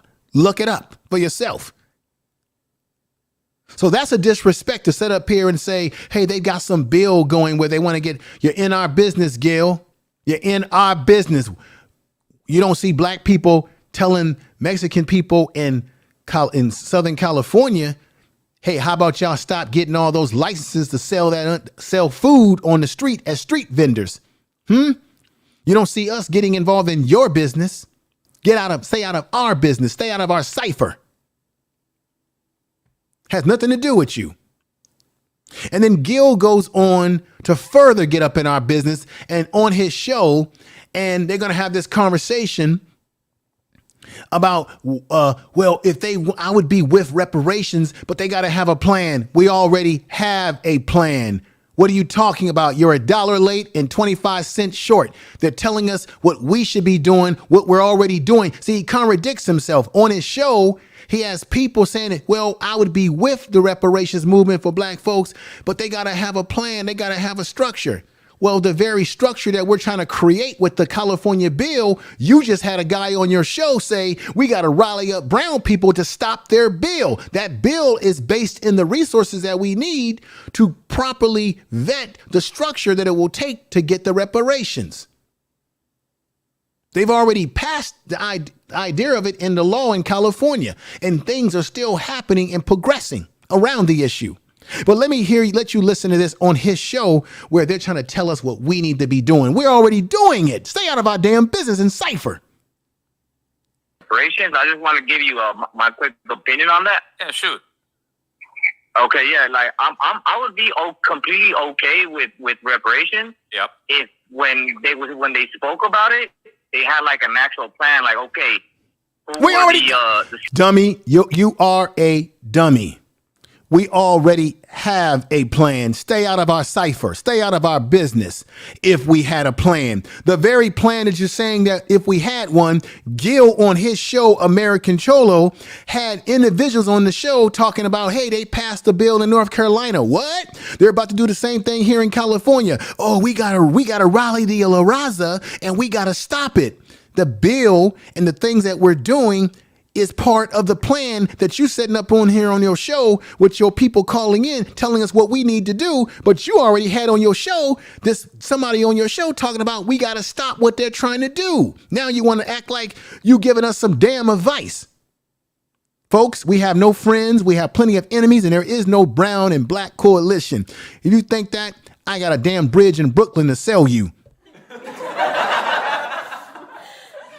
And the problem out here in California runs deep, and I'm going to show you. Dumb. Just dumb. Stay out of our business. Worry about yourself. That's all you got to do. And we be good. We be real good. That's all you got to do. I mean, my God. Let's hear some more. Let's hear some more of this. Who were the slave owners and who benefited and what companies sprung up after this. Go after the people that actually benefited this, but to tax the whole American people, to me, it just doesn't make sense. I like that. That is a great point. I like that. So, in other words, if you're gonna give reparations, you go after the plantation owners that now may own Kellogg's, they may own some steel industry. Y'all dumb. Dummy. You big dummy. You big dummy. You big dummy. You big cold-blooded dummy. You big dummy. See what you did? Oh, no, you big dummy. Oh, no, you big dummy. You dummy. Dummy. That's what the study is all about, you idiot in California. The bill that you just said on your show with your guests, or that your guest said, hey, we got to rise up and have La Raza stop it. That's part of the study, to look at all the groups, organizations, and businesses and corporations and everybody that had a hand in the oppression of black people in this country, and particularly here in California.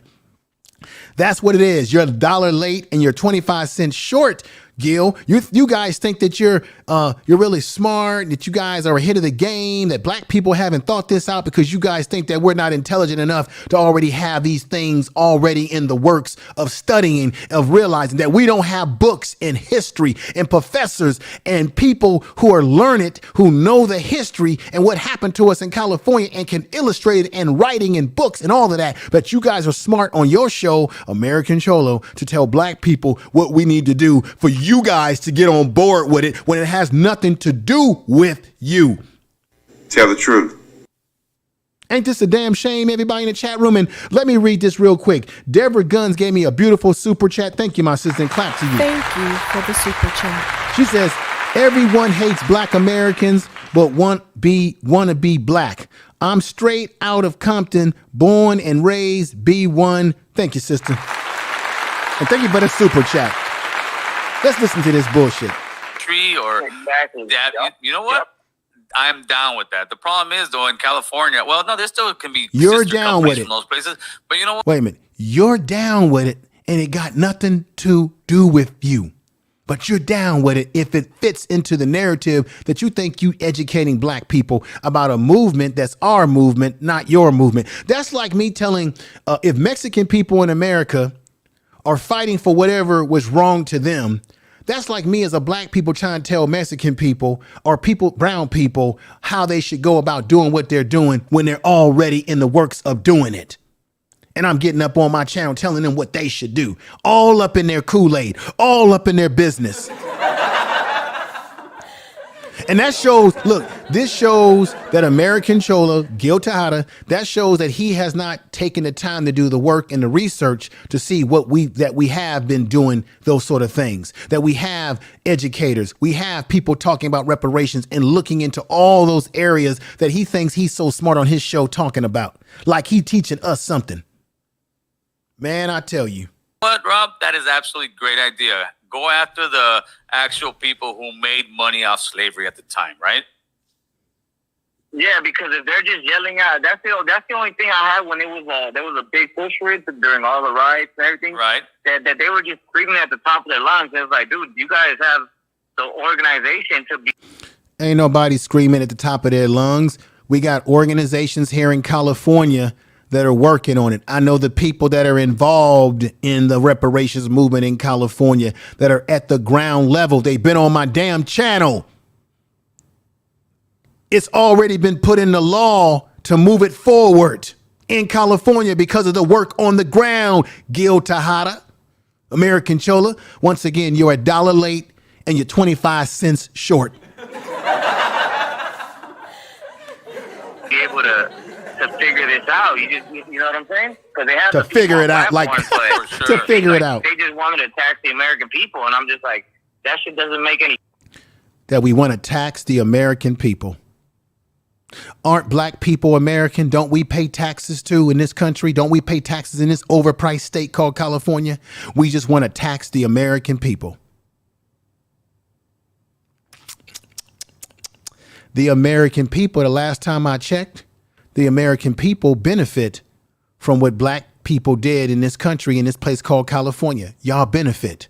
And when you come at brown people, Mexican people in particular, and talk about the immigration issue and how you don't want immigrants coming over here, what do some Mexican people tell you? Well, wait a minute. The reason why you've got fruit and vegetables on your plate is because Latinos are out there doing what you Americans, black Americans, white Americans, doing what you guys won't do. You guys won't go out into the fields and pick the fruits and the vegetables. You guys won't go out there and do the damn thing. We will. Our people will go out there and pick the tomatoes. No, we just won't pick fruit and vegetables for a wage that is not a livable wage, right? But they will throw that in your face. They will say, well, people that come over the border are doing the work that Americans won't do, that you black folks won't do. And they will often say that we black people are lazy, that they work hard. You always hear that stereotype that brown people work hard, they're tough workers, and black people don't do no hard labor. First of all, most of the people in this country who did landscaping, construction, all types of work, and all kind of work were black people. We were the ones doing landscaping. We were doing all these things that Mexican people are doing that come over from the border, folks. We were doing those jobs. What happened is we sent our kids to school. We wanted a better life for our kids so that they can go to college and do other things besides work in the agriculture industry. That's why you don't see black people working in that industry anymore, because we elevated over years that we were doing that work before they even got here to do that work. And therefore, the people that they're exploiting are people from Mexico who come over, risk their life to come here. OK, we didn't come over here with our clothes and our shoes on. They risked their life to come over here. Then they get exploited. Why don't Mexico do something? How about Mexico as a country? How about you employ your people and give them good wages over there? Then that way they won't have to come over here to California, sneak into the damn country and be exploited by people on these farms. If Mexico would have the attitude that they're going to educate their people. They're going to do what India did, which is to make education a priority and do something to give their people proper wages so that they don't have to come over here and risk their life. Because that's the argument that people will give you when we have a criticism. They'll say, well, what about the Mexicans who go out there and pick the tomatoes and the food that you're eating on your plate at home? But then they want to set up there on his show talking about why you want to tax the American people. See what I'm saying? They'll use the same excuse about their people picking the vegetables and fruits that we don't want to pick. As if black people don't have a history of picking some shit in this country. Tell the truth. I want y'all to see the next one right here. So I want y'all to hear the rest of this. Let's just hear the rest of this. Sense, but if they had an actual plan that was like, okay, we do have a plan, you idiots. Figured out who benefited, figure out what last name, and who hasn't migrated here ever since. And oh yeah, hell yeah, for sure, get them their thing. Already being done. Go and help them out. That way, when it's our turn, like already being done. Land back, or not even the whole land back. You know, it's like I said, I like to base my whole thought on just middle class and the lower class, and make sure that we get our piece of the pie. You know? No, dude. You know what? I love that, Rob. Man, that's a great idea. See, that's what's going on here in California, y'all.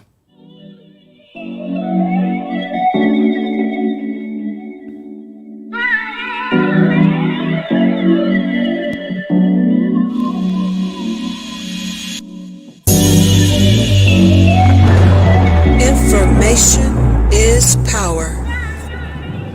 We got William 454. Thank you for being here. We got RY Empress Goddess. Thank you for being here. Lionston, aka Trey X, is in the house. We got Sexy Debris is in the house. I'm not saying that correct, but thank you for being here. Peggy Rosser's here.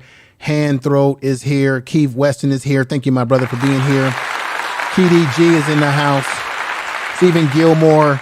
Poppy is in the house. Thank you for being here. Talk Hell Lady is in the house, y'all. That's Sir Hale Speaks Network's wife. I want y'all to check out Sir Hale Speaks Network's channel. Poppy, I believe Poppy has a channel too. Check him out as well.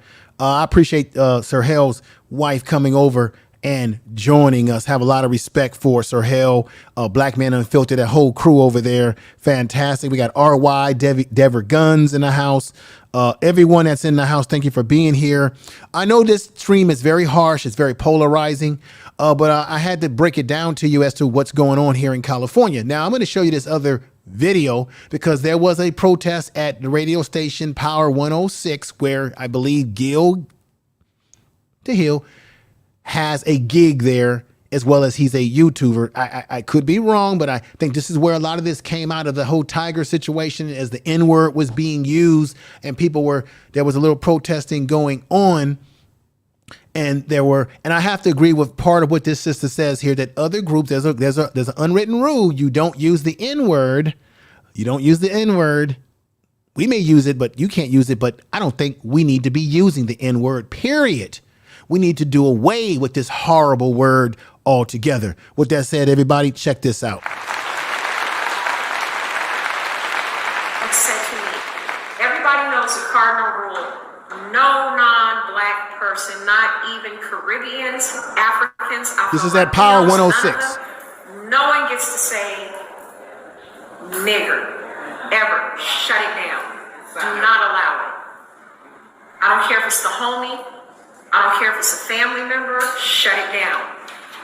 How are you still going on television and using Brother Yapo, I see you. And ghetto,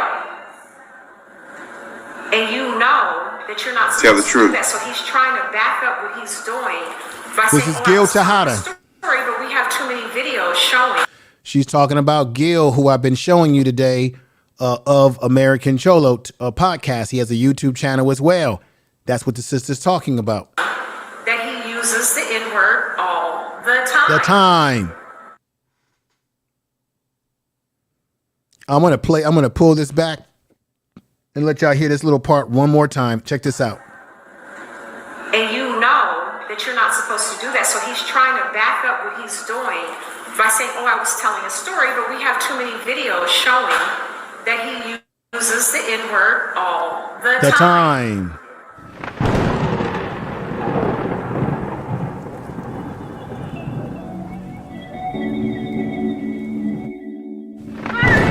You are listening to Information Man. Please make sure to subscribe to his channel. I want to thank everybody that's here.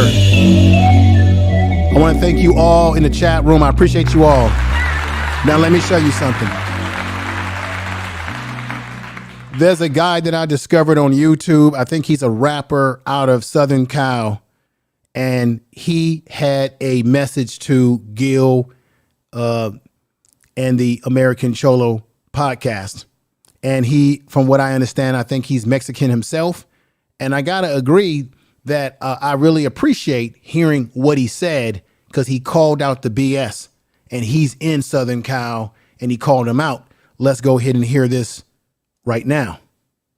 Kids killing fucking one another, homie. That's fucking wrong. This message is for American Cholo. Hey, what up, Raza? It's the homie Too Fresh right here. Too Fresh, he's a rapper. Talking about the Tyga and the American Cholo situation, homie. Our Raza has to stop saying the N-word in the music. It's unoriginal and lacks morality.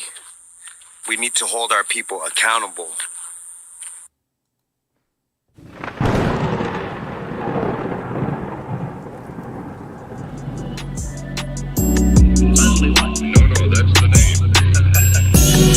He's right.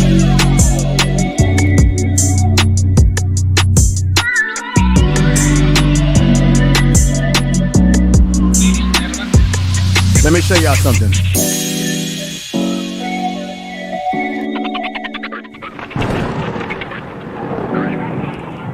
All right. Y'all think this situation is just an isolated circumstances. It's not isolated, ladies and gentlemen. This situation has gotten way out of hand. You've got rappers in the mainstream who feel comfortable using the N-word. They justify using the N-word, and they'll even have black people who look like us or supposed to be like us that will justify these individuals that use the N-word in the mainstream rap game. Okay, let's talk about this particular clown right here.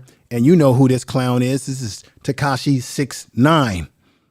Okay, Tekashi 6ix9ine has used the N-word many, many times. You heard just in that video that I showed you, someone who called out American Cholo saying that, hey, if you're going to talk about what Tyga did, then you're going to have to call out Latino rappers who continue to keep using the N-word in their music. Here's Tyga, who's got black people giving him security because, you know, he's a snitch, or what they call a rat. And he's using the N-word and has no respect for the people who do security for him that are black, that are watching his back. But he's using the N-word. And you have people like Nicki Minaj who will co-sign this and put him on a pedestal, do videos with him. And many rappers in the industry will do videos with him, or have done a video with him, knowing that this man uses the N-word. He's not black and he uses it, and it's derogatory. It's derogatory. Let's go to an actress here. And this actress, you may know this actress as Gina Rodriguez, who stuck her foot in her mouth after being caught on tape singing the N-word in a Fuji song posted to her Instagram story. The now deleted video shows Gina getting her makeup done while rapping along to the group 1996 hit Ready or Not. Here I Come. That was a beautiful song too. Here I Come. Rapping along to the group, to that song, looking directly into her camera. She's an actress. We've seen her in movies and television. Looking directly into her camera and singing the line, using the N-word in the song that contained the N-word. Using the line in the song contained the N-word, and the people have not been She was called out on social media for doing this. She's a Latina actress, right? Mrs. Gina, if I'm saying the name right, Gina, J-I-N-A. If I'm saying that name right, I'm saying it wrong, my bad. Rodriguez is the last name. She's an actress. She got caught using this term in her music. Let me put this up here too for you good folks so that you can see what I'm talking about right here. When Latino people use the N-word, many of us assume our proximity to black people make it okay for us to say the word. It's not. Gina Rodriguez quickly deleted a video of her singing the N-word. Okay, ladies and gentlemen, okay? And as I said, you got people like Toxic 669 in the visual here who has used the word before. Now, a lot of y'all like Fat Joe. Y'all think that Fat Joe is a hell of a rapper. Fat Joe's gotten very popular over these last few years.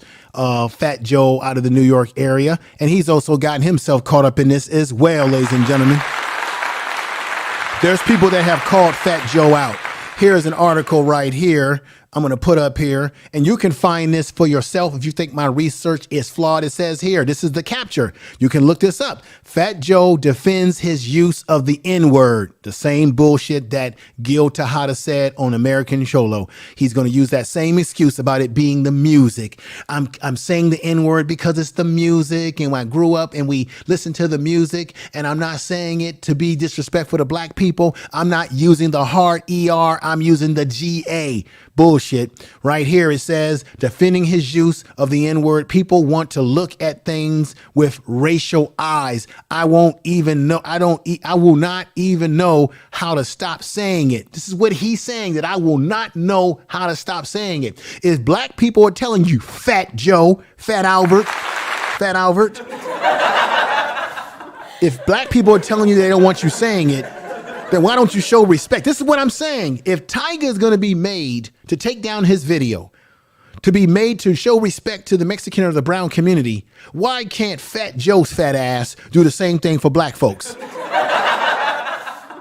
Says right here, New York rapper Fat Joe, who is of Puerto Rican and Cuban descent, has been unabashed about saying the N-word over the course of his hip hop career, despite fans having found malice with it, having problems with it. Now, this is what's so bad, ladies and gentlemen, is when you have black people, other rappers who will co-sign the BS. This is crazy. You gotta laugh to keep from crying, ladies and gentlemen. Here we go. Here go Remy. Y'all know who Remy is in New York. She did a song, right? Maybe she's defending Fat Joe, Fat Albert, because Fat Joe put her on when she came out of prison. So he did a single with her, which kind of propelled getting her career back in order. Maybe that's why she's defending the fat man. Right? Remy Miles says she defends Fat Joe saying the N-word. He's black like that. That's it. No, Fat Joe's not black. Last time I checked, it says right here, Fat Joe is of Puerto Rican and Cuban descent. He ain't black. Okay. Now there are some Puerto Ricans that have black blood in them. I recognize that, folks. But Fat Joe ain't black. You can look, he ain't black. But Remy, this is what we got to stop doing, black people. Stop justifying it because we think because somebody look like they could be black or they singing our music and they're giving us, some kudos and they're trying to sing our music that he's black. I think she's just backing him because he put her on that single that really helped propel her career coming out of the penitentiary. Okay, y'all? Okay, here's another article. This gets deeper. This is all stuff these are headlines and articles that you can look up. This is XXL. Here's another article with the voices. Check out this article right here. The N-word is flourishing amongst generation hip hop Latinos. This is Voices. This was put out in October 22 of 2008, but this still hasn't changed today, ladies and gentlemen. This is still going on today. Okay. This is what's happening. Latino rappers feel very comfortable using the N-word, using it and flourishing it over and over again. Once again, let me go ahead and play this one more time because it has to be played one more time. Is on the back of black and brown kids killing fucking one another, homie. That's fucking wrong. This message is for American Cholo. Hey, what up, Raza? It's the homie Too Fresh right here. Talking about the Tyga and the American Cholo situation, homie. Our Raza has to stop saying the N-word in the music. It's unoriginal and lacks morality. Right. We need to hold our people accountable. Right. All right. I clap to that. I'll clap to that. Unoriginal, and it reeks of unoriginality. He's absolutely right. Let me say peace to Let Me See Your Transcript. Miss Jamma's in the house. Stephen Gilmore. Sexyism. I'm not saying that right, but I appreciate you being here. Give you a clap. Keith Weston. Greg Harris is in the house. Let Me See Your Transcripts comes in the house. RY is coming in the house. I really appreciate everybody that's rocking with me. The podcast will be over. This is not the podcast channel. I've been so used to doing work on the podcast channel. And by the way, the podcast channel is starting to grow a little bit more since I started doing work over there now. Videos are doing well so far. Make sure y'all subscribe to the Information Man Speaks podcast, as well as the Info Media Live program as well. Make sure you check out because I'm doing videos over there every other night, and I'm doing it in a very, very interesting way. But let me say this. Let me do this because I'm not pronouncing the name correct tonight. I got so much in my head around this issue, y'all. Y'all got to excuse Brother Info here. So much. You can hear my passion tonight. You can hear some of my anger as well. But it's controlled. It's controlled. Okay. But let me say peace to you. Peace. And everybody in the chat room is fantastic. Thank you for all the super chats as well. Now, let me come back over here real quick because I want to show you some other things, which is why we do have problems out here in the Los Angeles area. And I want y'all to realize this. It has been a problem for a while. Let me show you something right here. I did a video about this when I first started YouTubing way back. And this is a serious issue to me. This is what's been going on in Los Angeles, California. As I said before, the Mexican mafia has a green light on black people in Los Angeles. Black people are being pushed out of communities that we've lived in for years. You have gang members, Latin gang members, Mexican gang members that have come into black communities that are impacting black people in parts of Los Angeles. Some years ago, I talked about this on my YouTube channel. This is something you got to understand. These are things that are happening, that have happened in Los Angeles, and there is no brown and black coalition. You know, it would be great if we all were this melting pot as people want to think we are, but it's not the reality. And this is what you need to see right here. This is very important right here. Okay, right here. This is the Los Angeles Times. Gang members were sentenced to 13 years in prison. I'm glad this happened after firebombing and attacks on black families in Baldwin Hill. I think this is Baldwin. I'm gonna read this right here. Apartments, Garden Housing, Ramon Gardens Housing Development were firebombed in 2014. Okay, this is another one I want to read. I want to put to you right here. Here's another one. Latino gang members firebomb black residents to drive them out of Baldwin Heights. That's the one I was trying to say. Baldwin Heights, ladies and gentlemen.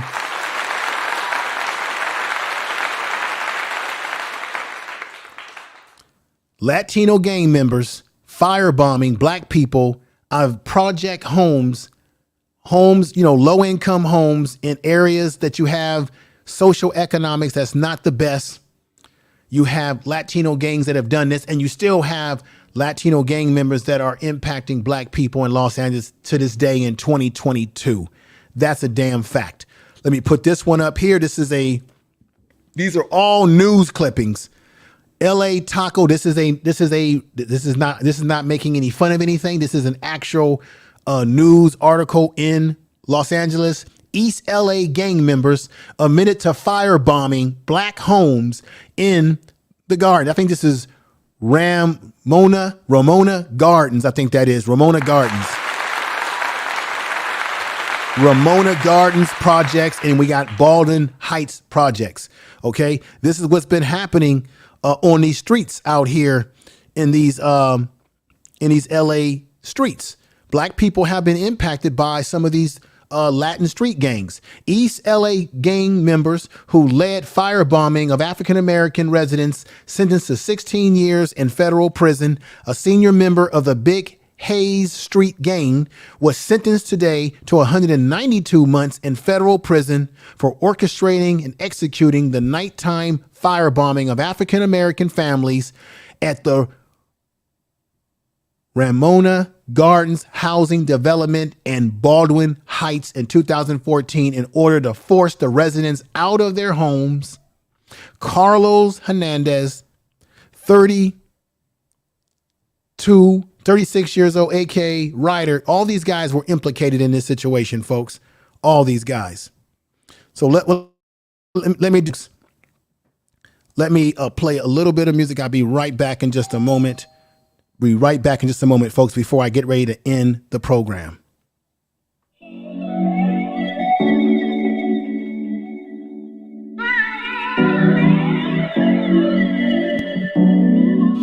You are listening to Information Man. Please make sure to subscribe to his channel.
Okay, everybody, thank you.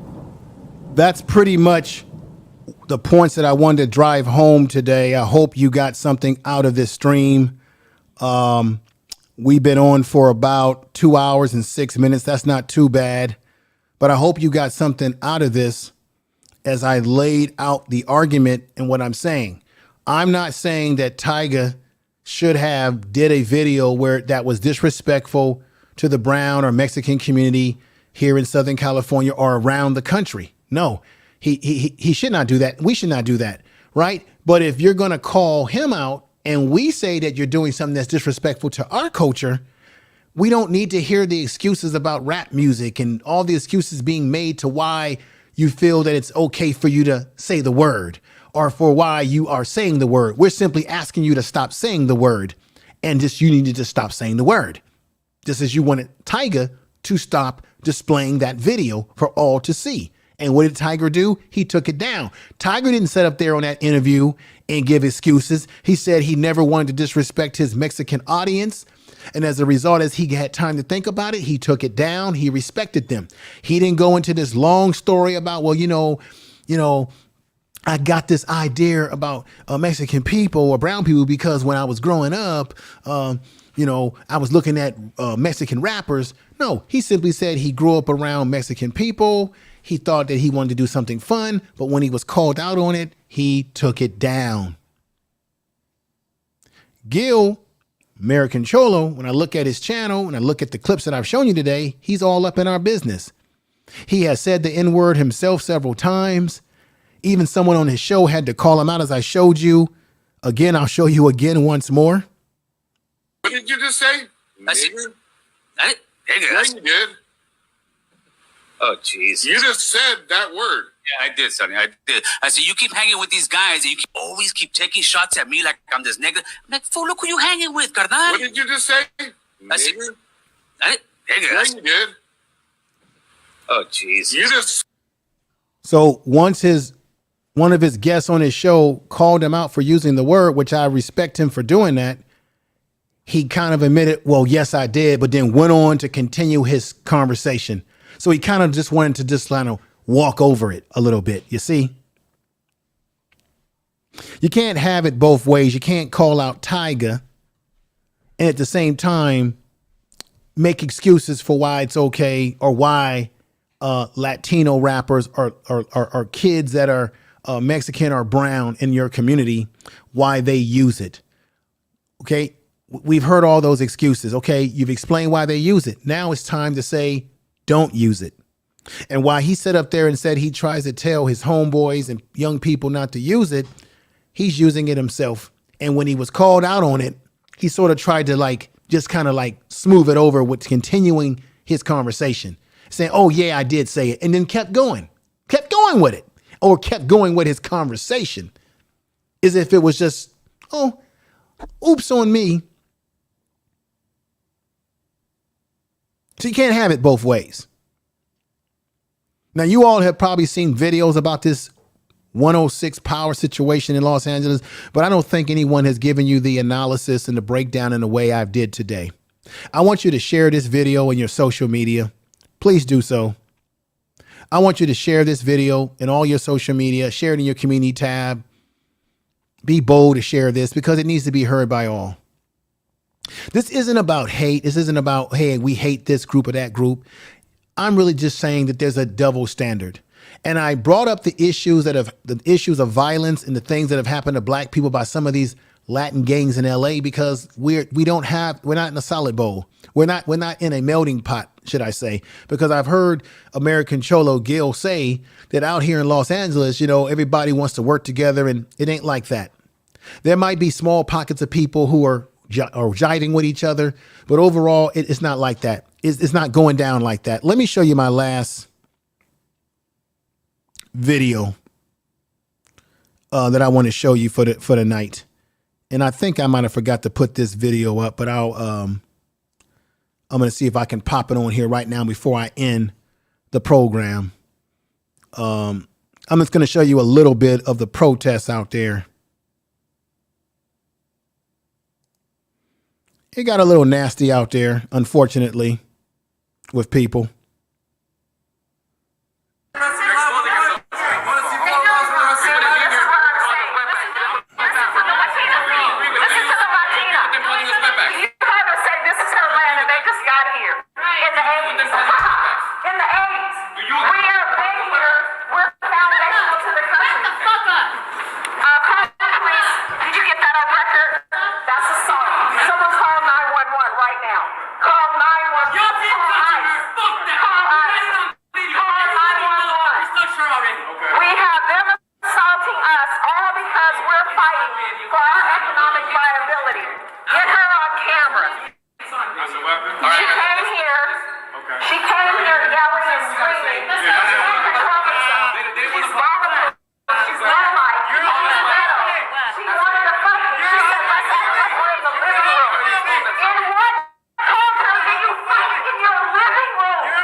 Let me stop it there. It's a lot of nonsense going on out there.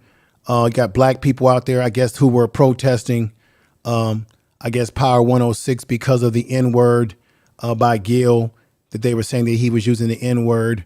And this apparently, I think their position out there is that here you have a radio station that's playing mainly black music or rap music by black artists, but yet the DJs or the people who work there are not black themselves, and the N-word is being used, and you guys need to address the issue. But then I did some research, and there was a black DJ that worked at Power 106, and he was the highest paid. He was paid pretty well, but he moved on. But the bottom line is he's not there anymore. But they were pretty much upset about that. That was the part of the portion of the video where the young lady was on there saying that Gil has used the N-word several times and he has refused to meet with them to talk about the things that he has been saying out of his mouth. That's what sparked the protests out there at Power 106 in LA. And there's some people that say that nobody's even listening to Power 106. It's a dead radio station. There's people that are saying that too as well. So I just wanted to give you a taste. I didn't want to play all of it because it gets really nasty out there. And it's very unfortunate. And that was just a small number of people that were out there. It wasn't this huge hundreds of people or anything like that, but it still was a very unfortunate situation. I don't like to see people fighting each other, yelling, screaming, and, you know, violence can be something that could happen. I like to see that.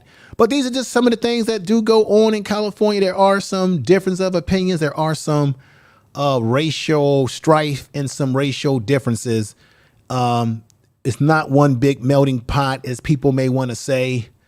And I'm going to tell you right now, black people are disappearing in California. We're being moved out of this place. We're being gentrified out of our communities. We're being inundated by other people that are coming into this country, that are inundating the neighborhoods that we grow up in. And black people are seeing their place in, especially in California. We're seeing our place in California be little to none, not to mention the many of black men that are on death row in Los Angeles, and nobody's doing a damn thing really about it. And it's a damn shame.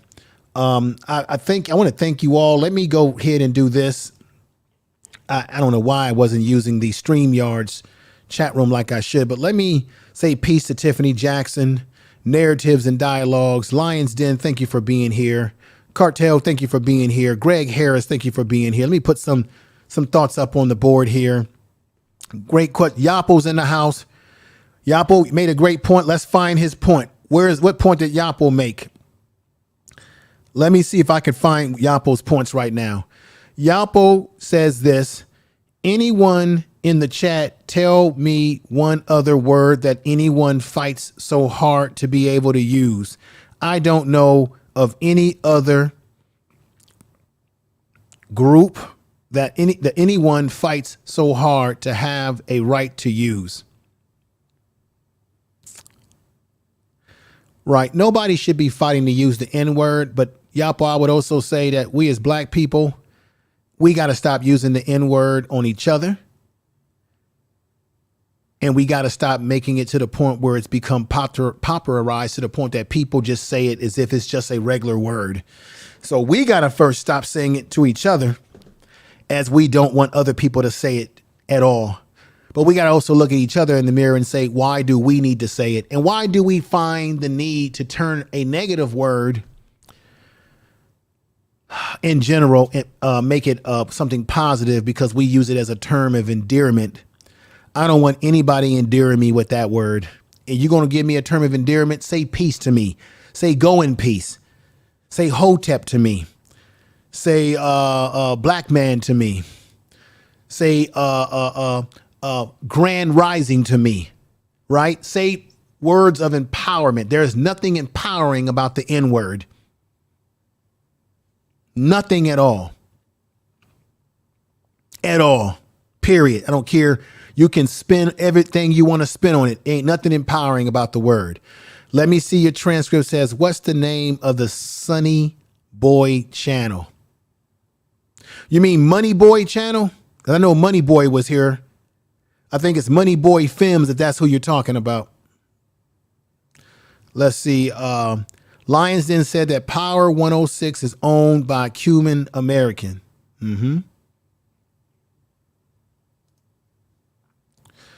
Narratives and Dialogue says, yeah, I don't care to use the N-word with us, but it does slip when you do not say it as much. Then you are showing progress. I think I still hold accountability for using it.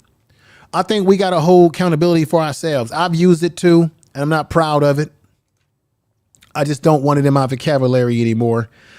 I know when I was in college, none of the guys that I hung out with in college, we would jump on you if you use that word. We'd be like, man, what's wrong with you? And then over the years, you start slipping back into these little behaviors. And I think we just gotta get it out of our vocabulary. We got to get it out, and we got to stop trying to turn negatives into positives. How about instead of turning something into a positive that was a negative, how about we create more positives? How don't we create words that we put into the ether that come out of positive, not negative? How about we create positive words that just started positive from the very get-go? How about that? Tell the truth. How about that? What We Know podcast. What's up, man? What's up, gentlemen? Either everyone can use it or nobody can use it. Personally, I don't want to hear it from nobody, period. But I hear what you're saying. Yapo says, when I write, I use the word in the context of the story due to the subject matter. But out here between each other, I don't use it, and I don't think we should use it. Right on. Keith Weston says, I'm on a different spiritual mindset nowadays. That word like that doesn't interest me to use. I'm for black empowerment.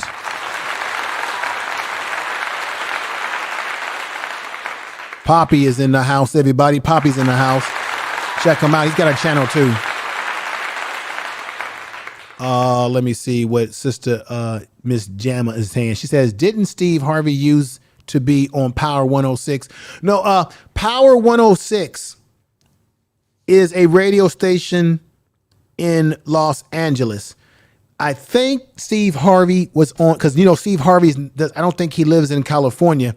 I think he might have been on a radio station that did go by the name of 106, but it was in another state, maybe in Atlanta or something. I think he lives in Atlanta, something like that. Maybe I could be wrong, but I think it was somewhere in the East Coast. Maybe somebody can correct me in the chat room if they know. Empress Goddess says, I have a problem using it when I'm mad. Okay. Greg Harris says, we are bigger than the word. My take is non-blacks cannot speak that way around me, period. Right. Last Call says this: nobody tells Jews, Hispanics, etc. what to expect, what's suspectable. They have no problem with us. Right. Right. Nobody tells them. When they tell you that they don't want to be called a certain thing, you can't give them excuses. But everybody gives us excuses, and that's a problem. That's how I see American Cholo. I see him putting out excuses and breaking down this whole thing about rap. And I already told you all earlier in this program today, rap music did not start out as using the N-word. That all came out of street and prison and gang banging and gang rap culture. That's where it came from. That stuff it infiltrated itself into the music when there was no one using that N-word. People in New York were rapping in metaphorical terms. It wasn't until gangster music took off that the music industry said, you know what?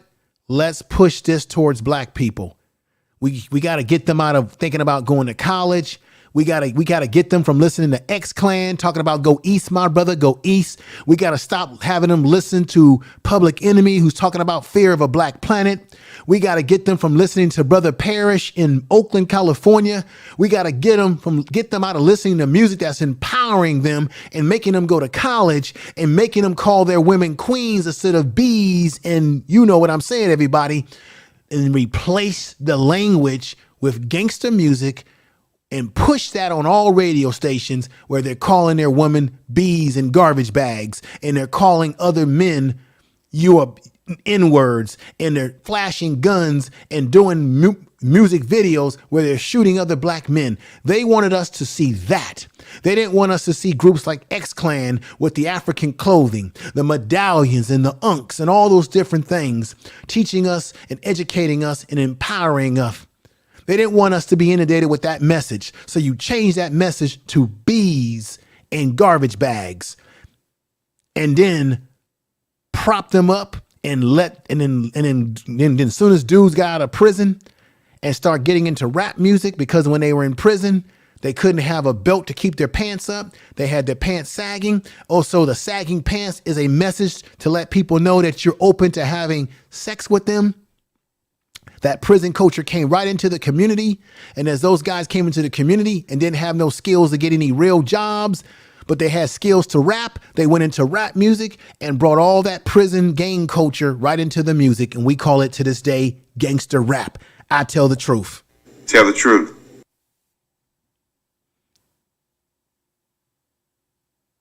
Up until that time, nobody was in there, when rap music peppering their music with the N-word. That's a lie.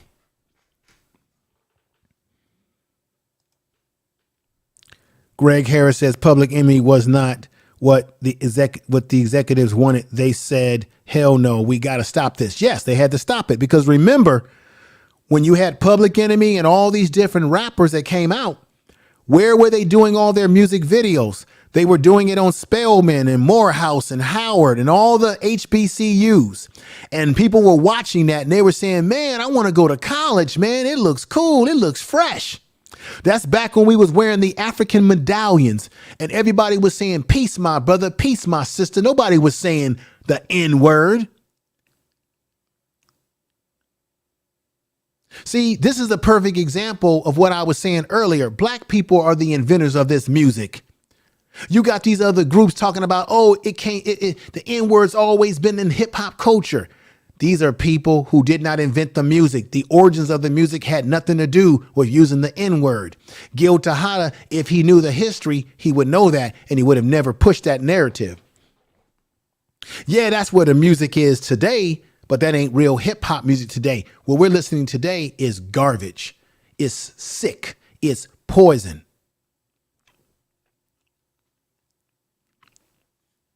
And can't nobody tell me different. Them pimps be in the ends, flood, rap, talking. Yeah, you had the pimp culture got involved in it. You had the gang culture that started to flood it, destroy it, distort it, the whole 9 yards. That's a fact. Yep, the exploitation films of the 70s, you had these guys glorifying the Scarface movies and glorifying those black biopics or exploitation films, glorifying that and putting it in the music. Remember Jay-Z? He had a song where he was dressed like a pimp, had women twirling around. Where'd he get that from? Them exploitation films from the 70s. Horrible, horrible depiction. Even Janet Jackson, River Nation, was even thought of as a bad thing because she encouraged kids to graduate and get their high school diplomas. Yeah, it's a damn shame. It's a damn shame. That's where our music has gone today. Carolyn Harvey says this: people like you, Information Man, and others with influence have to talk to big talking heads like Tariq Nasheed and Jason Black. They use the N-word, something fancy. I just gonna do what I can do on my little channel here, do the best I can. I hear what you're saying, sister. I just wish everybody would get it out of their vocabulary, period. See, this is the thing. How can you call yourself B1 and push a B1 narrative if you're pushing the N-word and justifying it? You can't. That ain't B1. You can't. I'm going to get on out of here in a few minutes, folks. I'm tired. It's been a long day on this stream today. Carolyn Harvey, I also side-eyed any black person who makes fun of black person by focusing on their black features. Yeah, that's a problem. What's wrong with our features? We should be proud of our features. The rappers become the voice of how white America feels about black people. That's a damn good statement. Greg Harris, that is on point. You're on point with that statement, brother. Lions Den says this. Lions Den said this: we need to distort ourselves from the other groups, distinguish ourselves from other groups. I think he's saying because other groups distort themselves from us. Nappy Yankee, I like the packaging. Let me see this. He says, keep in mind, most of these gangster rappers, or at least the main ones, are black Americans.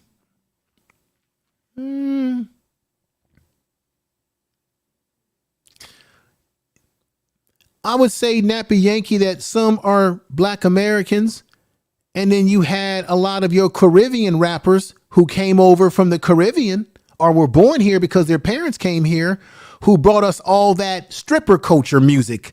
Like what's the man out of like Tone Luke, not Tone Luke, You know who I'm talking about, Luke Campbell from Florida. A lot of your Caribbean rappers, they're the ones who brought over all that booty popping music with exploiting the sexuality of black women. So everybody has had their hands in garbage, Nappy Yankee. I could say, yeah, a lot. You could say that you had black American rappers born as black Americans who got involved in the gangster music. There are some who have a Caribbean background who got involved in gangster music as well. Let's say Biggie Smalls, sir. I think Biggie Smalls has a heritage from the islands as well. And Biggie Smalls was singing a lot of destructive music too. Even though we liked his music, a lot of us, but he was pushing some gangster type energy too in his music. So, and he was one of the biggest rappers, him and Tupac. They called him the king of rap at one point in time. He wasn't black American, sir. So you can't just say, Nappy Yankee, that it was just black Americans, because you had Caribbeans in the game pushing the narrative as well, sir. I believe in being a fair broker. But that's not really where I was going. I really wasn't trying to make a narrative that it was other black ethnic groups or black. Let me say this correctly. I wasn't really trying to push a narrative that it was black immigrants or black people from the Caribbean or Africa who were pushing the gangster music. I just simply said gangster music came out of those black people who came out of prison. Whatever their lineage is doesn't matter to me. They came out of prison and they inundated the music with this gangster stuff. Now, whether they were black American or not, that was not what I was focusing on. I'm focusing on how the music got corrupted, and that's not how rap music originally got its start. And then along comes Tupac, and then someone like Biggie Smalls. Tupac being black American, Biggie Smalls has a Caribbean heritage. So we all play. A lot of those people that came out of Bad Boy Records had Caribbean heritage, Nappy Yankee, you know that. And they were singing some terrific stuff. Whether it be gangster type stuff, or they were singing, or they were doing the booty popping music. So you get no debate from me, Nappy Yankee. It goes both ways, sir. But that's not just out of respect for you. That's not really the narrative that I was trying to push tonight. So just wanted you to know that, brother. But I got a lot of respect for you, Nappy Yankee. I know where you're coming from too. Information Man Show. I don't hear Jamaicans saying the N-word as much as I think they use their own words that can cut their knife. I have heard Jamaicans use the N-word, but I can't say that I've heard them say it all the time. So you make a good point, but I'm not saying that they don't say it in their music or have not said it in their music. A lot of these people, like the Young Thugs and the Kodak Black, a lot of these folks have come from the islands or have a heritage from the islands, and I hear them using the N-word in their music too. But I don't really care where you come from. We should stop using the word altogether. Down the line, whether you have lineage in America, the Caribbean, or Africa, we should stop using the word altogether. Because if I was to use a racial slur towards a Caribbean or an African brother or sister, I'm sure they would call me out for using a term that they don't like, that is a negative term for their culture. They wouldn't let me get away with it as a black American or as a black person born in America. There's no way. You know why I know this? Because I personally have witnessed it. I've lived some life. I've been around people. Every group is like this. They won't let you say anything negative about them. So why don't we start not saying negative things about ourselves? Let's cut it all out. Let's cut it out. And let's cut the BS out. Let people do what they want to do. Let Black Americans who are lineage here fight for our reparations, and let us as Black Americans that are lineage, let's stop fighting with with our African brothers and our brothers and sisters from the Caribbean. Let's stop fighting with them. And how about you guys stop fighting with us and being involved in our business about reparations? And then we have no business being involved in your business. You don't see any of us getting involved in CARICOM. CARICOM's fighting for reparations for the Caribbeans and the Africans. Name one Black American on social media in this world that's getting up on their platforms saying that Caribbeans and Africans should not be getting or asking for reparations from Great Britain. Okay? I dare you. Find that person for me. Find the video footage, find the podcast. But you can find people telling Black Americans born in America what we should not be doing. That's crazy to me. I got to laugh to keep from crying.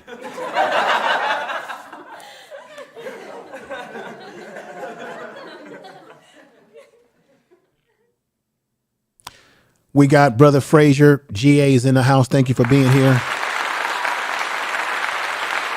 Let me see your transcript says they say it to each other too.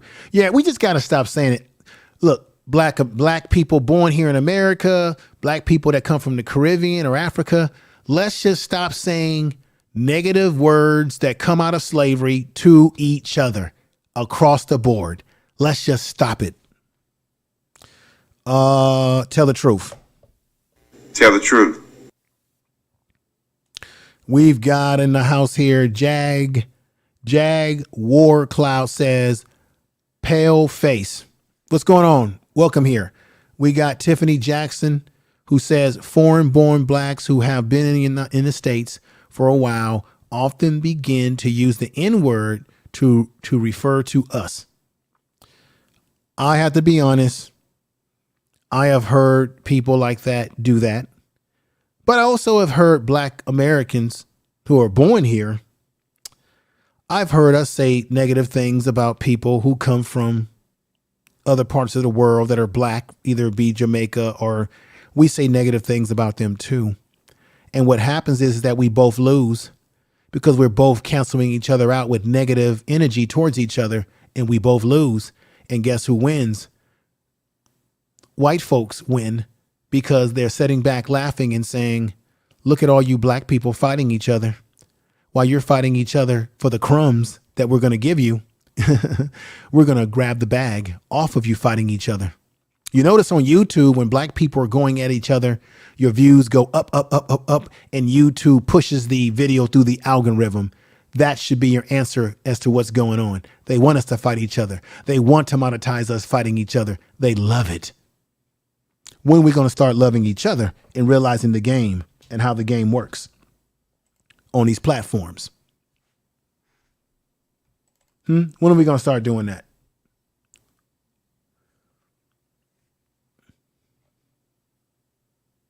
I got to get out. I've been preaching all day. I'm feeling like a Baptist preacher up here right now. Where's the unity? Hate as hate, low vibrations. Yeah, low vibrations is not going to get you anywhere.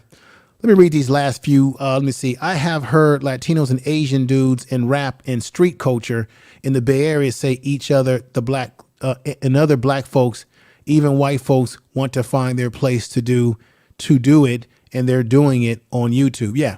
Hey, but check this out. Narratives in the dialogue. You know, in the Bay Area, we know this for a fact.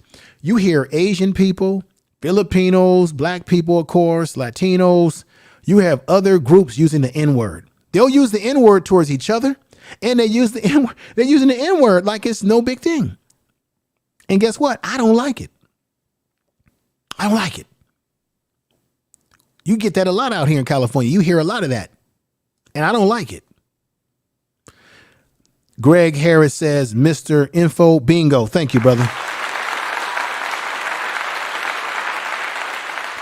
Narratives and Dialogue says facts information, man. Great show. Hey, thank you. What We Know podcast. Y'all check out What We Know podcast. They got a great podcast over there. Yeah, man. I'm telling you, I can go to the barber shop and I can be getting my hair cut, and you can have Asian guys, all kind of different races of people that come in the barber shop, and they get to talking, and they're using the N-word. And I'm like, wow. Crazy. Keith Weston says, that's exactly it. My God, my good brother. All right, everybody, I'm about to get on out of here. I really appreciate reading your messages and everything. This is great. RY says, Tiffany, I will not initiate, but might respond because it's annoying. Let me see if I missed anybody else's messages here. I think I read everybody's messages so far. And strong facts, we lose and the mayonnaise community gains another notch on their belt over all of us blacks first. It's been about that time. Yeah, that's true. That's very, very true. I'm about to get ready to get out of here. Everybody, thank you for being here. I want to thank you for your support of the show, everything that you do. It's been great today. Please share this video in your community tab. If you're a content creator, if you have a community tab, share this in all your social media so that more people can see this video, because I think more people need to see this video, because I don't think anyone that has talked about this issue in Los Angeles as it relates to the Power 106 radio station has given you the analysis and the breakdown in the way that I've given the breakdown to you, because these things are facts. There is a problem, racial strife in California, especially in the Los Angeles area between black and brown people. There has been instances where black people have been impacted physically in terms of these gang elements in Los Angeles trying to push us out of communities. These are facts. These are things that do happen in California. These are realities that we had to deal with. And I don't think anybody has talked to you about that in terms of this particular issue around Power 106.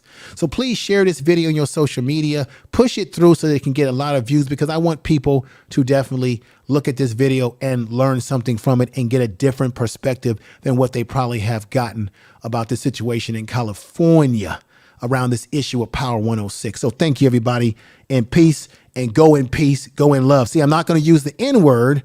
I'm not going to say, y'all have a good night, you ends. No, I'm going to say go in peace, go in uprise, and go in mighty peace, you mighty people. Thank you. You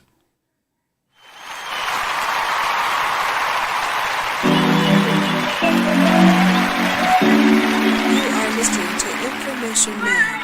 Please Peace. be sure to subscribe to his channel. Lions Den, take care, brother.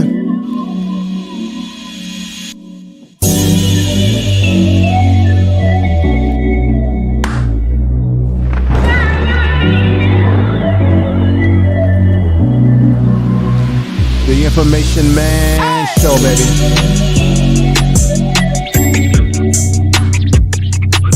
Tell the truth.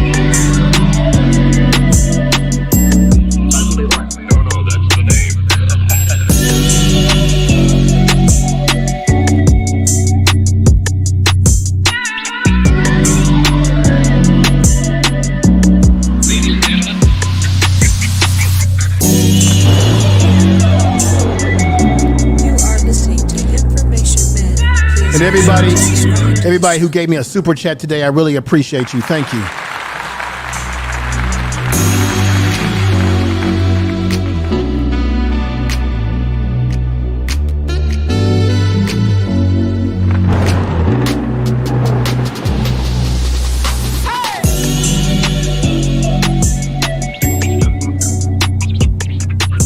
Tell the truth.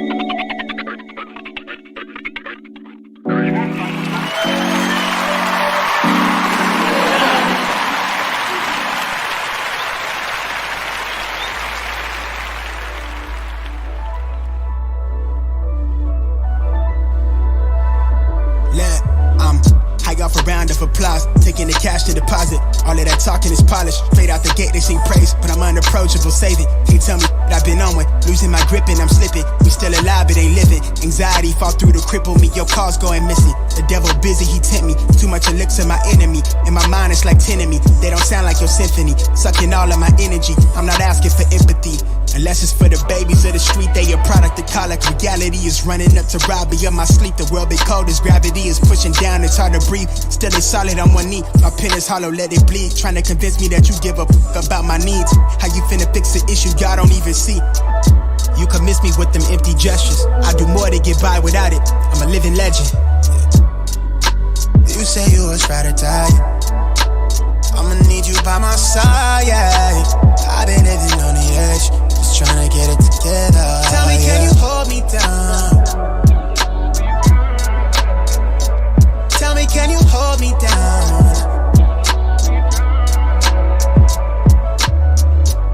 I could really use your presence, give mine in return. I know everything been hella hectic, but that body so angelic, pull it quick, make you forget things for a minute. Take it slowly, when I'm in it, feel the flow. Take all the tension that you pent up, then expend it. Don't pretend like you ain't worth way more than everything I got. You need to stop it.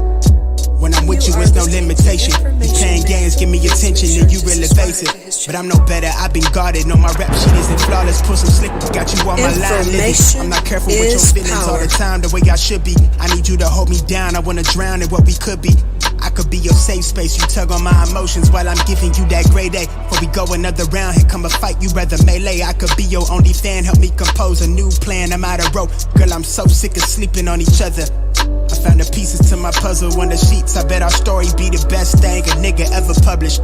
I wanna know you trust me, everything been going up, but I ain't seen you in a minute. Know the topic real touchy, the grind real stressful. Know you fine, but you special, intertwined in my thoughts, the way I'm living in the moment. It's hard to come correct before I know it. I'm outside, I'm in the flesh like I never left. You say you was try to die. I'ma need you by my side. I've been living on the edge, just trying to get it together. Tell me, can you hold me down? Tell the truth. Tell me, can you hold me down?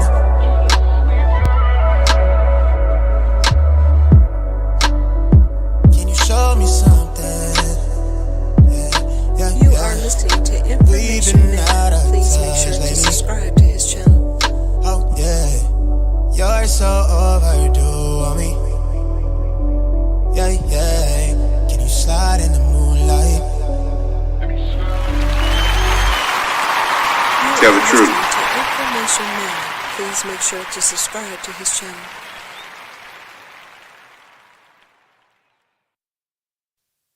Tell the truth.